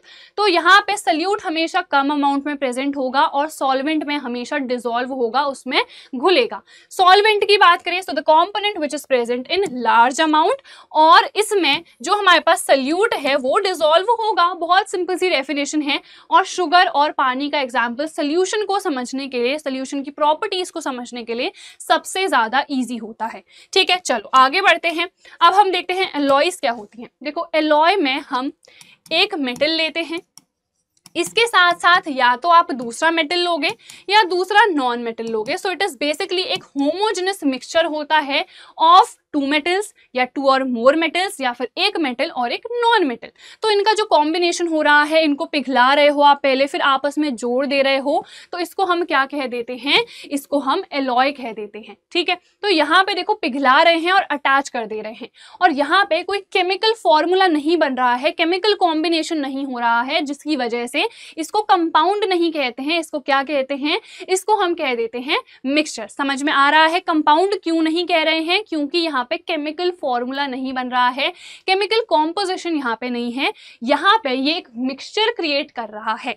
ठीक है, तो तो यहाँ पे हम देखते हैं alloys are homogeneous mixtures of metals और a mixture of a metal and another element that cannot not बी, ठीक है, एंड अनदर एलिमेंट, यहाँ पे नॉन मेटल भी हमारे पास आ जाएगा, ठीक है, that cannot be separated into their components by physical methods। तो यहाँ पे physical method से आप कभी भी separate नहीं कर सकते हो। तो आप कहोगे भैया अभी तो हमने पढ़ा था कि physical method से अगर separate नहीं कर सकते हैं तो उसको तो हम क्या कहते हैं, प्योर सब्सटेंस, ठीक है। फिजिकल मेथड से उसको नहीं सेपरेट कर पा रहे हैं, जैसे हमारे पास कंपाउंड्स हैं, हमारे पास एलिमेंट्स हैं, तो इसको हम कंपाउंड क्यों नहीं कह रहे हैं, इसको हम कंपाउंड इसलिए नहीं कहते हैं क्योंकि बाकी जो प्रॉपर्टीज होती हैं इम्प्योर सब्सटेंसेस की, ये सारी प्रॉपर्टीज को फॉलो करते हैं, बस एक प्रॉपर्टी को फॉलो नहीं करते हैं, वो ये है कि इनको हम फिजिकल मेथड से सेपरेट नहीं कर सकते हैं, जबकि जो बाकी हमारे पास मिक्सचर्स होते हैं उनको हम ईजिली सेपरेट कर सकते हैं बाय फिजिकल मेथड्स। तो समझ में आया आपको, ये पॉइंट जब भी आप एलॉय लिखोगे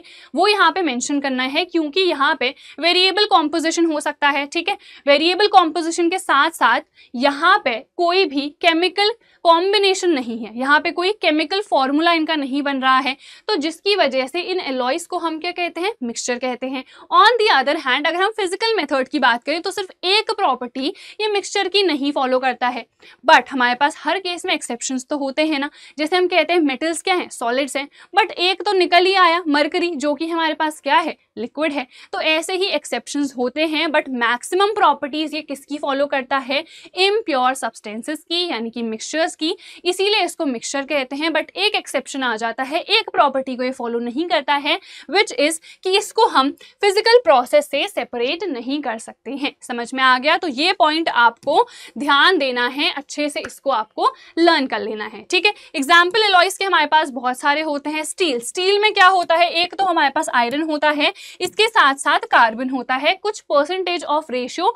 दोनों का यहाँ पे कंबाइन करता है, बट यहाँ पे कोई फिक्स्ड रेशियो नहीं है, ठीक है। अगर फिक्स्ड रेशियो होता तो ये हमारे पास डेफिनेटली क्या होता, एक कंपाउंड होता, बट यहाँ पे फिक्स्ड रेशियो नहीं है, यहाँ पे है वेरिएबल कॉम्पोजिशन, ठीक है। तो यहाँ पे वेरिएबल कॉम्पोजिशन है, फिक्स्ड रेशियो नहीं है, जिसकी वजह से इसको हम क्या कह रहे हैं, इसको हम मिक्सचर कह रहे हैं, ठीक है। तो चलो उसके बाद आ जाते हैं ब्रोंज में। यहाँ पे कॉपर और टिन हमारे पास Sn होता है, इन दोनों के कॉम्बिनेशन से जो हमारे पास एलॉय बनती है उसको हम कहते हैं ब्रोंज, ठीक है। तो आई थिंक इतना भी आपको समझ में आ गया है। फिर ब्रास है, कॉपर और जिंक की, ठीक है। तो ये एलॉयज हमारे पास कुछ इंपॉर्टेंट है। स्टेनलेस स्टील भी होती है जहां पे आयरन, क्रोमियम, निकल होते हैं, बहुत सारे एलॉयज हमारे पास होते हैं, बट कुछ ही हमको यहाँ पे देखने हैं। एलॉयज की डेफिनेशन आपको आनी चाहिए, और यहाँ पे एक जो एक्सेप्शन है वो भी आपको पता होना चाहिए, ठीक है। चलो आगे बढ़ते हैं, नेक्स्ट हम देख लेते हैं यहाँ पे नेक्स्ट क्या है।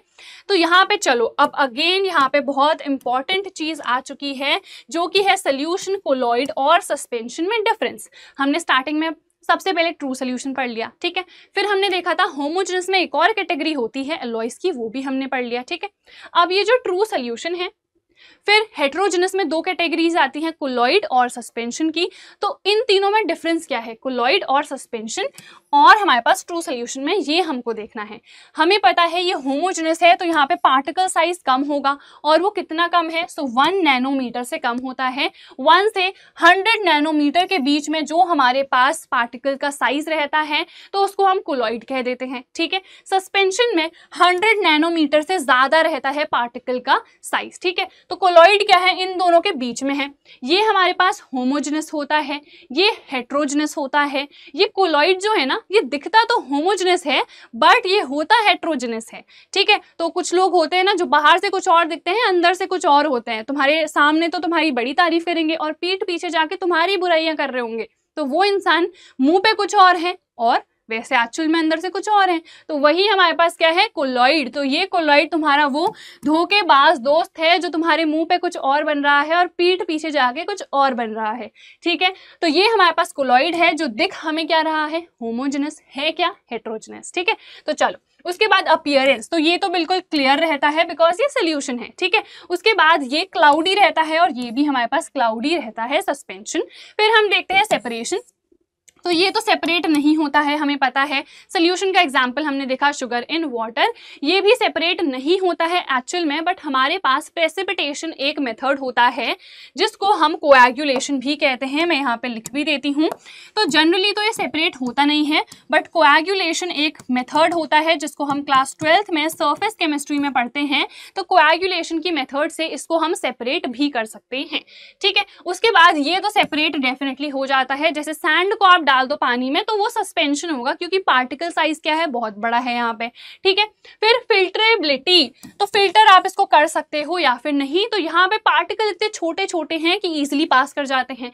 So easily pass through the filter paper, ये अगेन ये पास हो जा रहे हैं। बट अगेन अगर आप इनको पास नहीं होने देना चाहते हो तो हमारे पास एक मेथड होता है अल्ट्रा फिल्ट्रेशन का, अगेन जो कि हम पढ़ते हैं क्लास 12th में, ठीक है। अभी के लिए तो हमको यही चीजें लिखनी है, बट फिर क्या होता है, कोलॉइड की ना अलग अलग प्रॉपर्टीज सामने आती हैं, अलग अलग नए चेहरे, नए रंग, ठीक है। ये क्या होता है, हमारे पास गिरगिट होता है, तो बिल्कुल गिरगिट की तरह रंग बदलता है, अलग अलग प्रॉपर्टीज फिर दिखाने लग जाता है, ठीक है। तो इसीलिए इसको हम क्या कह रहे हैं, कोलॉइड कह रहे हैं। ये पास हो जाता है, बट एक मेथड होता है अल्ट्रा फिल्ट्रेशन जिसमें से फिर ये पार्टिकल्स पास नहीं होते हैं, और ये तो फिल्टर पेपर से बिल्कुल भी पास नहीं करते हैं, ठीक है।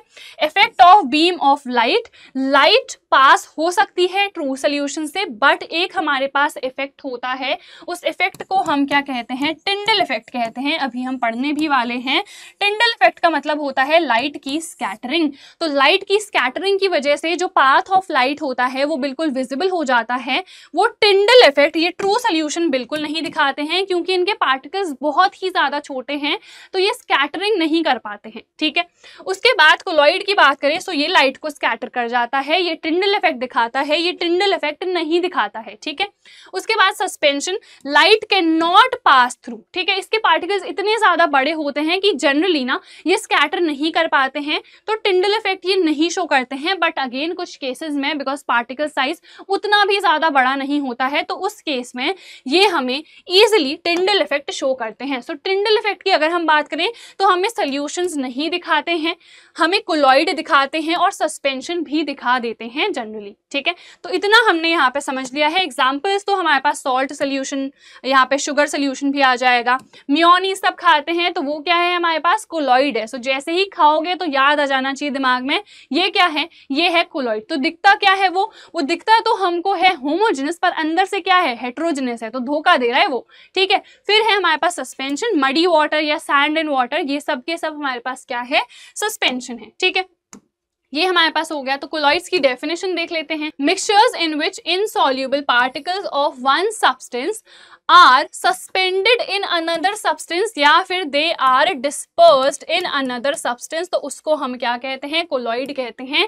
कोलॉइड में भी ना हमारे पास दो कंपोनेंट्स होते हैं, डिस्पर्स्ड फेज और डिस्पर्जन मीडियम, जैसे कि हमारे पास किसमें था, अभी सोल्यूशन में था। तो यहाँ पे उसको सल्यूट और सॉल्वेंट नहीं कहते हैं, dispersed phase and dispersion medium. तो इसमें क्या है, डेफिनेशन क्या हो जाएगी, एक सब्सटेंस दूसरे सब्सटेंस में डिस्पर्स्ड है, ठीक है। तो वो भी हमारे पास कोलॉइड की ही डेफिनेशन होगी, तो इजी टर्म्स में भी आप लिख सकते हो, ठीक है। उसके बाद particles are smaller than suspension, तो अभी हमने देखा बहुत छोटे हैं, तो उसको हम क्या कहेंगे, उसको हम कहेंगे ट्रू सोल्यूशन, ठीक है, या फिर सिंपली सोल्यूशन भी आप कह सकते हो। फिर थोड़े से अगर बड़े हो गए हैं तो कोलॉइड, और बहुत बड़े हैं तो उसको हम सस्पेंशन कहेंगे। तो ये सस्पेंशन से तो छोटे हैं, बट ट्रू से क्या है, बड़े हैं, बस इतना ही हमको देखना है। A colloid appears to be homogeneous, देखो दिख कुछ और रहा है बट एक्चुअल में क्या है, कुछ और ही है। एक्चुअल में क्या है, ये हेट्रोजेनस होता है नेचर में, ठीक है। उसके बाद नेक्स्ट हमारे पास, जैसे कि मैंने बताया, डिस्पर्स्ड फेज क्या होता है, जो कि लेस अमाउंट में प्रेजेंट है, ठीक है। एक तो ये लेस अमाउंट में प्रेजेंट है, और डिस्पर्स्ड फेज हमारे पास वो कंपोनेंट है कोलॉइड का which is dispersed in another substance, ठीक है, is dispersed in another substance, यानी कि ये हमारे पास किसकी तरह है, ये बिल्कुल ही सल्यूट की तरह है, ठीक है। जैसे कि सल्यूट होता है सोल्यूशन में, वैसे ही कोलॉइड में होती है डिस्पर्स्ड फेज। उसके बाद डिस्पर्शन मीडियम, सो ये मोर अमाउंट या लार्ज अमाउंट में प्रेजेंट है, सो ये लार्ज अमाउंट में यहाँ पे प्रेजेंट है, and it is that medium या that component of colloid in which the other substance is dispersed. ठीक है, इसमें वो दूसरा सब्सटेंस क्या है, डिस्पर्स्ड है। ठीक है, तो ये किसकी तरह है, ये बिल्कुल है सॉल्वेंट की तरह। जैसे कि सॉल्वेंट होता है सोल्यूशन में, वैसे ही डिस्पर्जन मीडियम होती है कोलॉइड में। ठीक है, चलो ये भी हमने समझ लिया है। आगे हम देखते हैं types of colloids. Again this is very important, types of colloids भी हमको पढ़ने हैं। तो यहाँ पे लिखे हुए हैं एग्जाम्पल्स, बट सबसे पहले हम देखते हैं कोलॉइड का टाइप। तो कौन सा यहाँ पे टाइप है, एक होता है हमारे पास एरोसोल। ठीक है, एरोसोल का मतलब होता है अगर हमारे पास जो डिस्पर्सिंग मीडियम है, देखो मैंने आपको बताया था फिजिकल स्टेट हर केस में सॉल्वेंट डिटरमाइन करता है, तो यहाँ पे भी जो एक्चुअल फिजिकल स्टेट है वो कौन डिटरमाइन करेगा, डिस्पर्सिंग मीडियम। तो डिस्पर्सिंग मीडियम क्या होनी चाहिए, गैस, और जो डिस्पर्स्ड सब्सटेंस है वो लिक्विड भी हो सकता है, सॉलिड भी हो सकता है। दोनों केस में उसको आप एरोसोल ही कहोगे। एग्जाम्पल हो गया फॉग। ठीक है, फॉग में क्या होता है, जो मॉइस्चर होता है वो गैस में डिस्पर्स्ड होता है, आपको पता है फॉग। तो यहाँ पे ये किसका एग्जाम्पल है, एरोसोल का है। उसके बाद यहाँ पे देखो एयरबॉर्न जर्म्स जो है, स्मोक जो है, स्मोक में क्या होते हैं, कुछ डस्ट पार्टिकल्स होते हैं गंदे गंदे, और आसपास क्या होती है, गैस। तो उसमें क्या है, सॉलिड डिस्पर्स्ड है किसमें, गैस में, तो ये भी क्या है मेरे पास, एरोसोल है। ठीक है, उसके बाद नेक्स्ट है फोम। फोम में हमारे पास लिक्विड होनी चाहिए, डिस्पर्सिंग मीडियम, और डिस्पर्स्ड फेज या फिर डिस्पर्स्ड सब्सटेंस क्या होना चाहिए, गैस। एग्जाम्पल है व्हिप्ड क्रीम, सोप सड्स। देन हमारे पास है इमल्शन, इसमें दोनों ही लिक्विड होते हैं। ये भी फर्दर हमारे पास दो तरीके के होते हैं, बट उनमें हमें ज्यादा डिटेल में नहीं जाना है, तो अभी हम सिर्फ और सिर्फ इमल्शन ही पढ़ेंगे।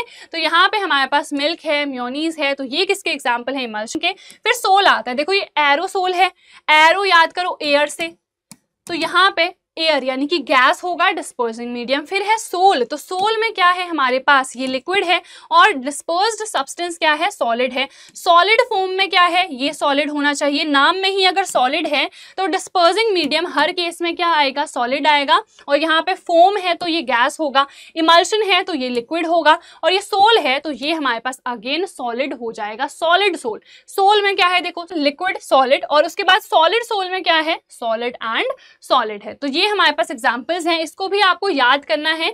आपके ना बेसिक एमसीक्यूज के फॉर्म में एक क्वेश्चन यहाँ से बन सकता है। ठीक है, तो आई थिंक आपको ये क्लियर हो गया होगा। एरोसोल, इमल्शन क्या है हमारे पास, ये ज्यादा इंपॉर्टेंट है, एरोसोल, इमल्शन वाले और सोल वाले। ठीक है, चलो नेक्स्ट हम देखते हैं टिंडल इफेक्ट। सो टिंडल इफेक्ट अब हमें देखना है, हम डायग्राम से भी इसको समझते हैं। सो टिंडल इफेक्ट का ना हम यहाँ पे डायग्राम देखते हैं। तो यहाँ पे क्या है हमारे पास, ट्रू सोल्यूशन है, उसके बाद इधर पे हमारे पास क्या है, कोलॉइड है, और यहाँ पे सस्पेंशन है। ठीक है, अब जो लाइट बीम है यहाँ पे विजिबल नहीं हो रही है, यहाँ पे इट इज विजिबल। ठीक है, और यहाँ पे भी क्लियरली हमें विजिबल हो रही है। टिंडल इफेक्ट का मतलब ही वही होता है, लाइट को स्कैटर करना, जिसकी वजह से जो पाथ ऑफ बीम है वो विजिबल हो जाता है, and generally it is visible as bluish light. ठीक है, ब्लू कलर क्यों, क्योंकि ब्लू कलर सबसे ज्यादा स्कैटर होता है, इसीलिए स्काई का कलर भी क्या होता है, ब्लू ही होता है। ठीक है, तो यहाँ पे ये चीज आपको समझ में आ गई। एग्जाम्पल ये सिंपल है हमारे पास वाटर। ठीक है, इसमें आप शुगर ऐड कर सकते हो, शुगर इन वाटर ऐड करोगे तभी जाके ये हमारे पास एक सोल्यूशन बनेगा। ठीक है, फिर ये हमारे पास मिल्क है, and this is flower and milk. ठीक है, तो यहाँ पे अब इधर पे देखते हैं the phenomena of scattering. Scattering का मतलब होता है throwing of light in various random directions. ठीक है, of light bye colloidal solutions and suspensions is called Tyndall effect. ठीक है, जो ट्रू सोल्यूशन है वो टिंडल इफेक्ट दिखाते ही नहीं है, क्योंकि the particles are very small, they are so small that they can not do any sort of scattering. ठीक है, when a strong beam of light is pass through a true solution, the path of light is not visible because the particles of a true solution are too small to cause any scattering. इतने छोटे हैं कि भैया क्या ही scattering करेंगे। ठीक है, उसके बाद it is responsible for our blue skies. ठीक है, ये जो टिंडल इफेक्ट है, ये जो स्कैटरिंग हो रही है, इसी की वजह से स्काई का कलर भी क्या होता है, ब्लू होता है। उसके बाद the scattering of light in fog and many other fascinating events that we easily take for granted. तो देखो जो स्कैटरिंग हो रही है फॉग में, वो भी किसकी वजह से हो रही है, टिंडल इफेक्ट की ही वजह से हो रही है। इसीलिए जब भी फॉग होता है तो आपने देखा होगा जो डेंजर सिग्नल्स होते हैं वो हमेशा रेड कलर के बनते हैं, क्योंकि रेड कलर उतना स्कैटर नहीं होता है। ब्लू तो हो जाता है, इधर उधर स्कैटर हो जाता है बट रेड कलर स्कैटर नहीं होता है तो डेंजर सिग्नल आपको दिख जाएगा, भले ही वहां पे फॉग भी क्यों ना हो। ठीक है, तो चलो टिंडल इफेक्ट हमने समझ लिया है। ये डायग्राम आप बना सकते हो, डायग्राम के ना हमेशा साइंस में एक्स्ट्रा नंबर मिलते हैं, सो डायग्राम भी आप जरूर यहाँ पे बना सकते हो। नेक्स्ट हम देख लेते हैं टिंडल इफेक्ट में और क्या चीजें हैं। जैसे ये डायग्राम आप देखो, जैसे ही हमने क्या किया है, पूरा एक डार्क रूम ले रखा है। इस डार्क रूम में एक खिड़की है और बस वहीं से क्या आ रही है, रोशनी आ रही है। तो आपने देखा होगा जैसे डेंस फॉरेस्ट में भी कैनोपी टाइप बनती है ना, सेम वहां पे भी अगर इतना सा एरिया होता है, छोटी सी विंडो है या छोटा सा इवन होल भी अगर होगा ना, वहां से लाइट आती है और यहाँ पे आपको पार्टिकल्स देखने को मिलते हैं। आपने जनरली देखा भी होगा डस्ट पार्टिकल्स, इजीली आप देख सकते हो कि यार इतनी सारी धूल आ रही है कमरे के अंदर। ठीक है, तो वो भी किसकी वजह से होता है, टिंडल इफेक्ट यानी कि स्कैटरिंग की वजह से ही वो चीज भी अकर करती है। Tyndall effect can also be observed when a beam of light enters a dark room through a hole or sunlight passes through canopy of a dense forest। ठीक है, अगर कोई बहुत ही घना सा जंगल है, सारे क्या है वहां पे पेड़ हैं, तो थोड़ा सा ही उसको क्या मिल रहा है, एरिया मिल रहा है, थोड़ी सी जगह मिल रही है, तो सनलाइट वहां से पास कर रही है, तभी भी हमको क्या देखने को मिलता है, ये टिंडल इफेक्ट देखने को मिलता है। This happens due to scattering of light by particles of dust and smoke. Because ये हमारे पास क्या है, अभी हमने देखा ये कोलॉइड ही तो है। ठीक है, तो जो हमारे पास एरोसोल है वो यही चीजें तो हैं। ठीक है, ये भी अभी हमने देखा, तो ये कोलॉइड हैं। इसी की वजह से ये जो पार्टिकल्स होते हैं ये लाइट को क्या करते हैं, ये लाइट को स्कैटर कर देते हैं, जबकि ट्रू सोल्यूशन में स्कैटरिंग नहीं होती है, जिसकी वजह से टिंडल इफेक्ट हमको वहां पे नहीं देखने को मिलता है। ठीक है, चलो ये हमने देख लिया है।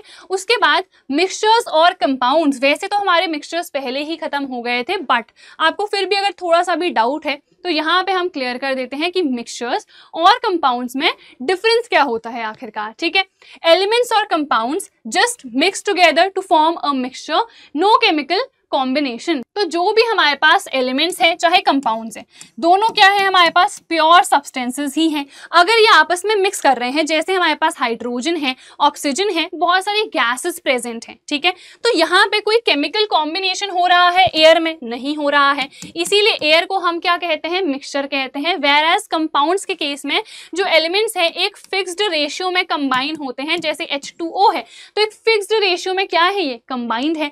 जबकि अगर हम बात करें मिक्सचर में, तो जो एलिमेंट्स हैं, जो कंपाउंड्स हैं, आपस में उनका कोई लेना देना नहीं है। हाइड्रोजन अलग है, ठीक है, यहाँ पे लिख देती हूँ, चलो ऑक्सीजन अलग है, CO2 अलग है, बट ये साथ के साथ एयर में प्रेजेंट है।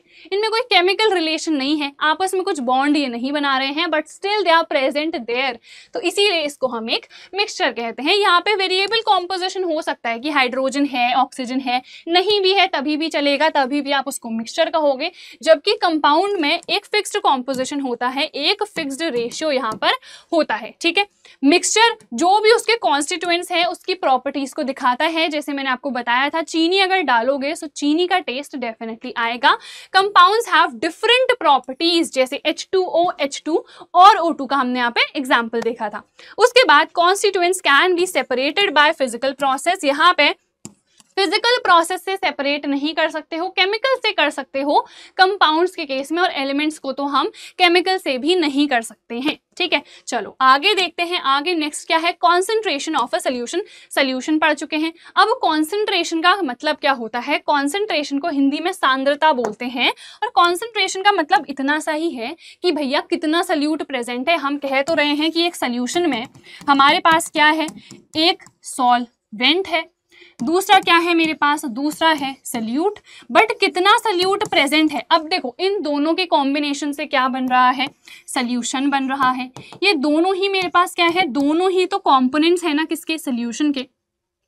तो दोनों तरीके से हो सकते हैं कि कितना सल्यूट प्रेजेंट है सोल्यूशन में, या कितना सॉल्वेंट प्रेजेंट है सोल्यूशन में, यानी कि कितना अमाउंट किसी भी पर्टिकुलर कंपोनेंट का प्रेजेंट है किसी भी सोल्यूशन में, उसी को हम कॉन्सेंट्रेशन कहते हैं। उसके लिए हमारे पास बहुत सारे टर्म्स होते हैं। मास बाय मास परसेंट होता है, वॉल्यूम बाय वॉल्यूम परसेंट होता है, मास बाय वॉल्यूम परसेंट होता है, मोलारिटी होती है, मोलालिटी होती है, बहुत सारी चीजें हम बाद में पढ़ते हैं। ठीक है, तो यहाँ पे देख लेते हैं सबसे पहले amount of any component present in a given amount of solution.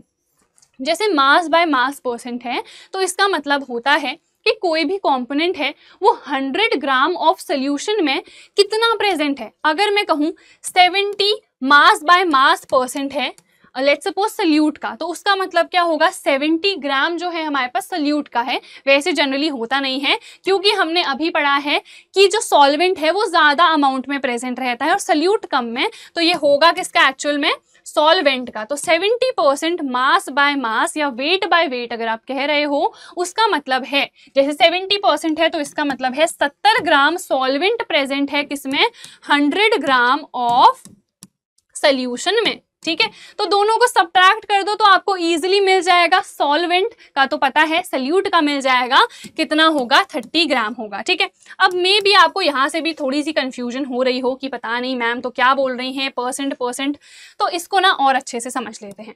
Mass by mass percent आप सबसे पहले कैलकुलेट कैसे करोगे। देखो, जो चीज़ आगे लिखी हुई है उसको आप पहले ऊपर लिखोगे। ठीक है, मास बाय मास, तो ये आएगा वॉल्यूम, सॉरी नॉट वॉल्यूम, यहाँ पे मास की बात हो रही है तो मास आएगा ना, वॉल्यूम क्यों लिख रहे हैं, मास ऑफ सल्यूट, या फिर जिस भी कंपोनेंट की बात हो रही है आप कंपोनेंट भी लिख सकते हो, क्योंकि यहाँ पे डिफाइंड नहीं है कि हम सल्यूट की बात कर रहे हैं या सॉल्वेंट की। अगर सल्यूट की बात कर रहे होंगे तो ऊपर सल्यूट का आएगा और नीचे हर केस में किसका मास आएगा, सल्यूशन का ही मास आएगा। जहाँ पे भी परसेंट लिखा होता है, अगर आपकी 70% आई है उसका क्या मतलब होता है 70/100 है ना। तो यहाँ पे जब भी आपको इस चीज को परसेंट में चेंज करना होता है तो आप क्या करते हो 100 से मल्टीप्लाई करते हो, तब जाके पूरी यहाँ पे परसेंटेज निकलेगी। तो ये यहाँ पे फॉर्मूला आ गया। ठीक है, फिर क्या है volume by volume percent. Again ऊपर क्या आएगी, वॉल्यूम आएगी, नीचे भी वॉल्यूम आएगी, बट किसकी आएगी, नीचे हर केस में सोल्यूशन की आएगी, क्योंकि सोल्यूशन क्या है, बड़ा है ना। सोल्यूशन के अंदर ही तो सल्यूट भी है, सॉल्वेंट भी है, दोनों कंपोनेंट्स हैं। तो नीचे हर केस में बड़ी क्वांटिटी आती है, बड़ा अमाउंट आता है, तो यहाँ पे सोल्यूशन आएगा और ऊपर आ जाएगा वॉल्यूम ऑफ दैट कंपोनेंट। ठीक है, इनटू 100 हर केस में होगा, क्योंकि यहाँ पे हम परसेंट निकाल रहे हैं। अब देखो मास बाय वॉल्यूम का क्या मतलब हो जाएगा, mass of component upon volume of solution into 100, बस इतना सिंपल सा है। तो ये हमारे पास फॉर्मूलाज हैं, इनकी हेल्प से आपको बहुत सारे क्वेश्चंस भी मिलेंगे। क्वेश्चंस भी प्रैक्टिस कराने हैं तो बता देना, इससे रिलेटेड इतने अच्छे अच्छे प्यारे प्यारे न्यूमेरिकल्स हैं ना, हम प्रैक्टिस जरूर कर लेंगे। ठीक है, मोलारिटी, मोलालिटी एंड देन हमारे पास और भी बहुत सारी चीजें होती हैं, बट वो हमको नहीं पढ़नी है तो इसको हम स्किप कर देते हैं। इतना आई थिंक आपको समझ में आ गया होगा। अब सैचुरेटेड सोल्यूशन क्या होता है, इस वर्ड को ना याद कर लो। जब भी पढ़ने का मन नहीं करता है ना कि यार, अभी भी सोच रहे होगे कि यार मैम तब से पढ़ाई जा रही हैं, अब मैं और नहीं पढ़ सकता हूँ, अब मैं और नहीं पढ़ सकती हूँ, तो उसका मतलब होता है सैचुरेट हो जाना, कि यार अब बस बहुत हो गया, अब मैं नहीं पढ़ सकती हूँ, तो उसको हम कह देंगे सैचुरेशन। सैचुरेशन की कंडीशन का मतलब है कि अब आप और सल्यूट ऐड नहीं कर सकते हो सोल्यूशन में उस पर्टिकुलर टेम्परेचर पे। जब भी हम टेम्परेचर को इंक्रीज करते हैं, टेम्परेचर को बढ़ाते हैं, तो हमारे पास जो सॉल्युबिलिटी है वो भी बढ़ती है। तो सल्यूट को आप और ऐड कर सकते हो, बट हम सिर्फ एक पर्टिकुलर टेम्परेचर पे बात कर रहे हैं। मान लो मैं 25 डिग्री सेल्सियस पे बात कर रही हूँ, तो इस टेम्परेचर पे मैं और सल्यूट उसमें ऐड ही नहीं कर पा रही हूँ, तो उस सोल्यूशन को हम क्या कह देंगे, उस सोल्यूशन को हम कहेंगे सैचुरेटेड सोल्यूशन। तो a solution in which no more solute can be dissolved at any temperature. तो एक फिक्स्ड टेम्परेचर की यहाँ पे बात हो रही है। ठीक है, अब सैचुरेशन का मतलब समझ में आ गया। जब भी पढ़ने का बिल्कुल मन नहीं करता है ना, तो कह दो यार मेरी तो सैचुरेशन की कंडीशन आ चुकी है, अब मैं और नहीं पढ़ सकती हूँ। ठीक है, अनसैचुरेटेड क्या हो जाएगा, जिसमें आप और सल्यूट ऐड कर सकते हो उस टेम्परेचर पे। ठीक है, तो इतना सिंपल सा है, ये वन लाइन की डेफिनेशन है। Effect of temperature on a saturated solution, जैसे कि मैंने अभी बताया, सैचुरेटेड सोल्यूशन जो होता है उसमें आप और सल्यूट ऐड नहीं कर सकते हो, बट अगर आप टेम्परेचर को बढ़ाओगे, इसको रियल लाइफ एग्जांपल से लर्न करो। अगर आप चीनी डाल रहे हो पानी में, आपने ऐसे ही रख दी है, वो घुल ही नहीं रही है, कितने देर से वेट कर रहे हो, मान लो आसपास टेम्परेचर हो रहा है 0 डिग्री सेल्सियस। आप सोच रहे होगे कि क्या 0 डिग्री होता भी है, हाँ भैया मैं नैनीताल से हूँ और नैनीताल पे 0 डिग्री भी हो जाता है। तो उस केस में चीनी ऐसे तो नहीं घुलने वाली, तो हमको क्या करना पड़ेगा, हमको उसको गैस में लेके जाना पड़ेगा। वहां पे आप उसको टेम्परेचर दोगे, ठीक है। गैस आपने ऑन कर दी तो उसको क्या मिला, टेम्परेचर। तो टेम्परेचर क्या हुआ, इंक्रीज हुआ। मान लो कितना आ गया, 25 डिग्री आ गया, 50 डिग्री आ गया, जितना भी टेम्परेचर आया, टेम्परेचर क्या हो गया, इंक्रीज हो गया। तो आप देखोगे कि इजीली डिसॉल्व हो जाएगी, जल्दी से घुल जाएगी, गायब हो जाएगी, चीनी आपको दिखेगी ही नहीं। तो यहाँ पे क्या हो रहा है, जो सॉल्युबिलिटी है वो इंक्रीज हो रही है। सॉल्यूबल का मतलब क्या होता है, क्यों, कितना इजीली घुल रहा है, ठीक है। सो जितना अमाउंट डिसॉल्व होता है पानी में या जो भी हमारे पास सॉल्वेंट है, उसी को हम क्या कहते हैं, यहाँ पे सॉल्युबिलिटी कहते हैं। यहाँ पे हमने लिखा भी है, देखो, solubility, the maximum amount of solute that can dissolve in a known quantity of solvent at a certain temperature। Again हम एक टेम्परेचर की बात कर रहे हैं। तो जैसे अभी हमने कहा कि हम क्या करेंगे, अगर टेम्परेचर को बढ़ा देंगे तो सॉल्युबिलिटी भी क्या हो जाएगी, इंक्रीज हो जाएगी। तो सॉल्युबल का मतलब ही वही होता है कि कितना अमाउंट घुल रहा है। तो इसकी डेफिनेशन क्लियर है, जितना मैक्सिमम अमाउंट आप सल्यूट का ऐड कर सकते हो सॉल्वेंट में एक पर्टिकुलर टेम्परेचर पे, उसको हम उसकी सॉल्युबिलिटी कहते हैं। जैसे ही आप क्या करोगे, आप टेम्परेचर को बढ़ा दो और बढ़ाते जाओ और बढ़ाते जाओ, तो सॉल्युबिलिटी भी इंक्रीज करती है। सॉल्युबिलिटी इंक्रीज कर रही है, विच मीन्स ये जो सैचुरेटेड सोल्यूशन था ना कि भैया अब तो मैं थक गया, मेरे अंदर और चीनी मत डालो, तो ये सैचुरेटेड किस में चेंज हो गया, ये चेंज हो गया अनसैचुरेटेड सोल्यूशन में, ठीक है। Is it clear? I think आपको समझ में आ गया होगा। आगे बढ़ते हैं, सॉल्युबिलिटी भी क्लियर है। अब हमारे पास फिजिकल चेंज और केमिकल चेंज आता है, जो कि बहुत ही सिंपल है। अभी तक फिजिकल कॉम्पोजिशन हम कह रहे थे, केमिकल कॉम्पोजिशन, फिजिकली सेपरेट कर सकते हैं, केमिकली सेपरेट कर सकते हैं। तो भैया था क्या ये सब, यही हम देख रहे हैं कि फिजिकल चेंज क्या होता है और केमिकल चेंज यहाँ पे क्या होता है, ठीक है। फिजिकल चेंज की बात करें तो एक ऐसा चेंज जिसमें जो फिजिकल प्रॉपर्टीज हैं, जो फिजिकल, चाहे वो स्टेट हो या उसका शेप हो, वो सब चेंज हो रहा है, बट उसका जो केमिकल फॉर्मूला है उसमें कोई बदलाव नहीं आएगा। मान लो आपने पेपर फाड़ा अपनी कॉपी से, ठीक है, उसका प्लेन बना दिया, जहाज बना दिया। हम तो बहुत चीजें बनाते थे बचपन में, एनवेलप भी मैं बनाया करती थी, आई रिमेम्बर। तो इतनी सारी चीजें आपने बना दी, फिर आपने क्या किया, उस एनवेलप को वापस से खोल दिया। तो क्या उसमें वो पन्ने की प्रॉपर्टीज चेंज हुई? चलो शेप चेंज हो सकता है, बट क्या उसका जो एक्चुअल फॉर्मूला था, जो कॉम्पोजिशन था, वो चेंज हुआ? कुछ भी वहां पे चेंज नहीं हुआ।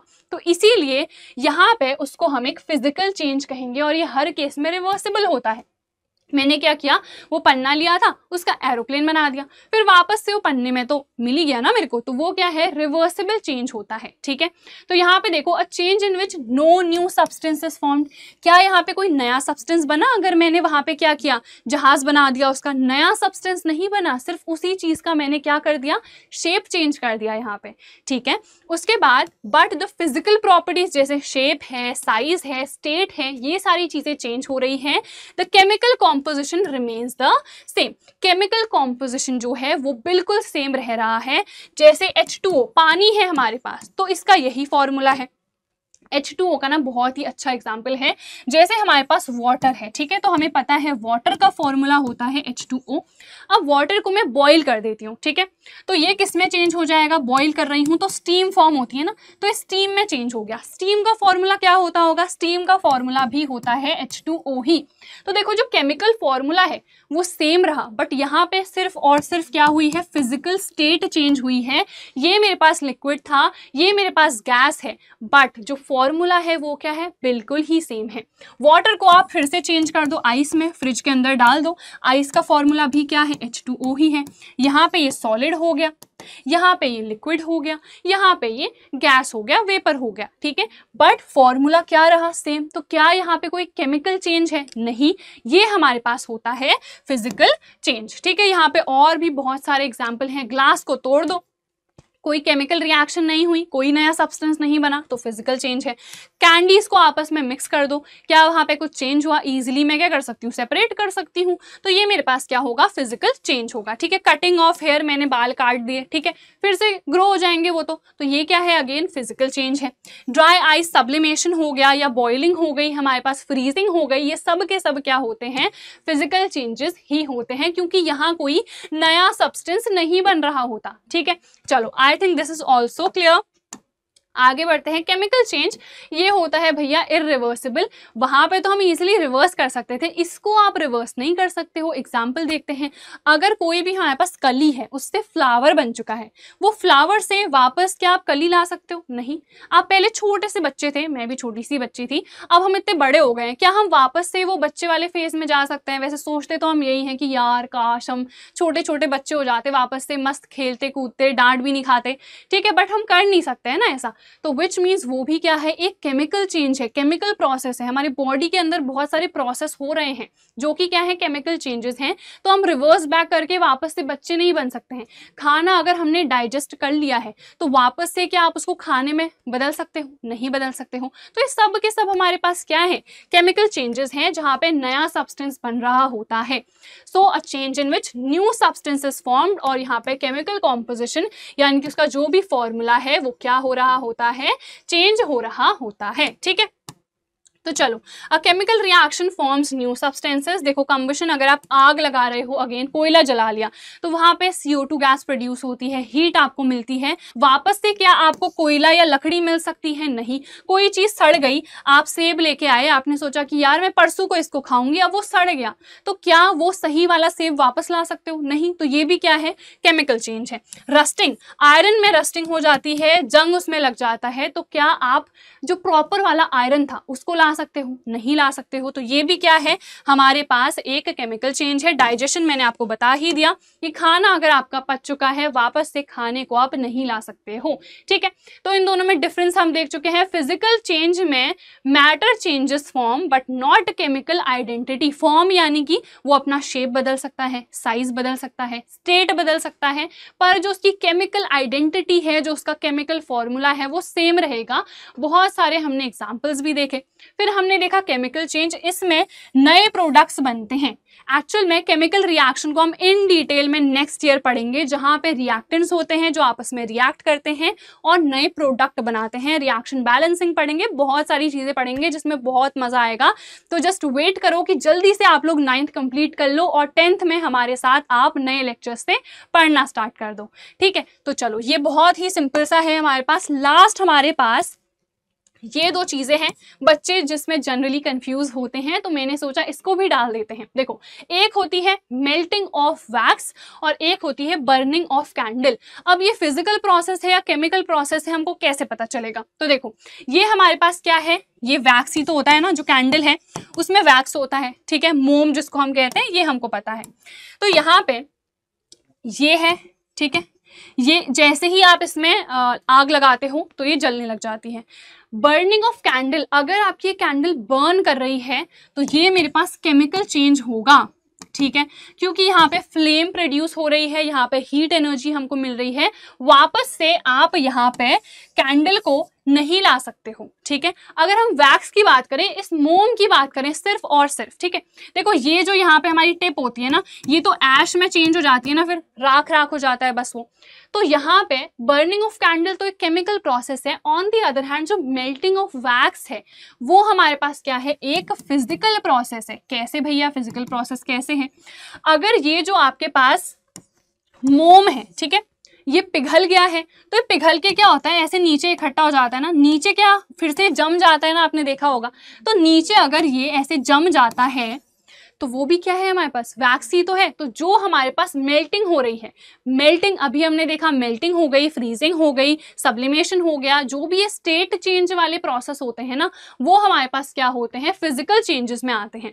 तो अगर मेल्टिंग हो रही है वैक्स की तो वो क्या है, फिजिकल चेंज। और जो कैंडल हमारे पास बर्न कर रही है, यहाँ पे ऐश में चेंज होता जा रहा है, हमको हीट एनर्जी मिल रही है, लाइट एनर्जी वहां से मिल रही है, तो उस केस में इसको हम क्या कहेंगे, केमिकल प्रोसेस, केमिकल चेंज इसको हम कहेंगे। ठीक है, तो जितनी चीजें थी इस पूरे चैप्टर में वो सब हमने पढ़ ली है, एक बार रिवाइज कर लेते हैं। ठीक है, सबसे पहले हमने कहा कि मैटर क्या होता है, anything that has mass and it occupies space. ठीक है, मैटर को हमने दो कैटेगरीज में डिवाइड करा। एक कैटेगरी क्या थी, प्योर वाली, और दूसरी थी इम्प्योर वाली। इम्प्योर को हम मिक्सचर्स भी कहते हैं। प्योर को दो कैटेगरीज में और मैंने डिवाइड करा, एलिमेंट और कंपाउंड। कंपाउंड में हमारे दो या दो से ज्यादा एलिमेंट्स होते हैं और इसको आप केमिकल प्रोसेस से तोड़ सकते हो। एलिमेंट्स को आप ना ही फिजिकल प्रोसेस से ना ही केमिकल प्रोसेस से फर्दर तोड़ सकते हो। फिर हमने मिक्सचर्स में देखा होमोजेनस, हेट्रोजेनस। अगर यूनिफॉर्मिटी है तो होमोजेनस, यूनिफॉर्मिटी नहीं है तो वो हो जाएगा हेट्रोजेनस। ठीक है, होमोजेनस में ट्रू सोल्यूशन जिसमें सल्यूट होता है, सॉल्वेंट होता है। सॉल्वेंट फिजिकल स्टेट को डिटरमाइन करता है। दूसरा होता है एलॉय। एलॉय में मेटल और नॉन मेटल आपस में कंबाइन करता है, या दो मेटल्स या तीन मेटल्स क्या कर रहे होते हैं, आपस में कंबाइन कर रहे होते हैं। ठीक है, ये हमने समझ लिया। फिर हमने देखा कि जो हमारे पास हेट्रोजेनस वाले हैं उनको भी हम दो कैटेगरीज में डिवाइड कर सकते हैं, सस्पेंशन और कोलॉइड्स। कोलॉइड, सस्पेंशन और ट्रू सोल्यूशन तीनों में हमने डिफरेंस भी पढ़ा, हमने टिंडल इफेक्ट पढ़ा। ठीक है, ये समझना भी बहुत इंपॉर्टेंट है। फिर हमने फिजिकल प्रोसेस देखे, हमने केमिकल प्रोसेस देखे, और ये दोनों प्रोसेस को समझना बहुत इंपॉर्टेंट है क्योंकि इसको हम नेक्स्ट ईयर डेफिनेटली यूज करने वाले हैं। ठीक है, so that is it for this lecture. I hope आपको ये लेक्चर पसंद आया होगा, और अगर आया है सो डेफिनेटली बाकी स्टूडेंट्स के साथ, अपने फ्रेंड्स के साथ इस लेक्चर को डेफिनेटली शेयर करना। मिलते हैं नेक्स्ट वीडियो में। Till then bye everyone, take care and all the very best.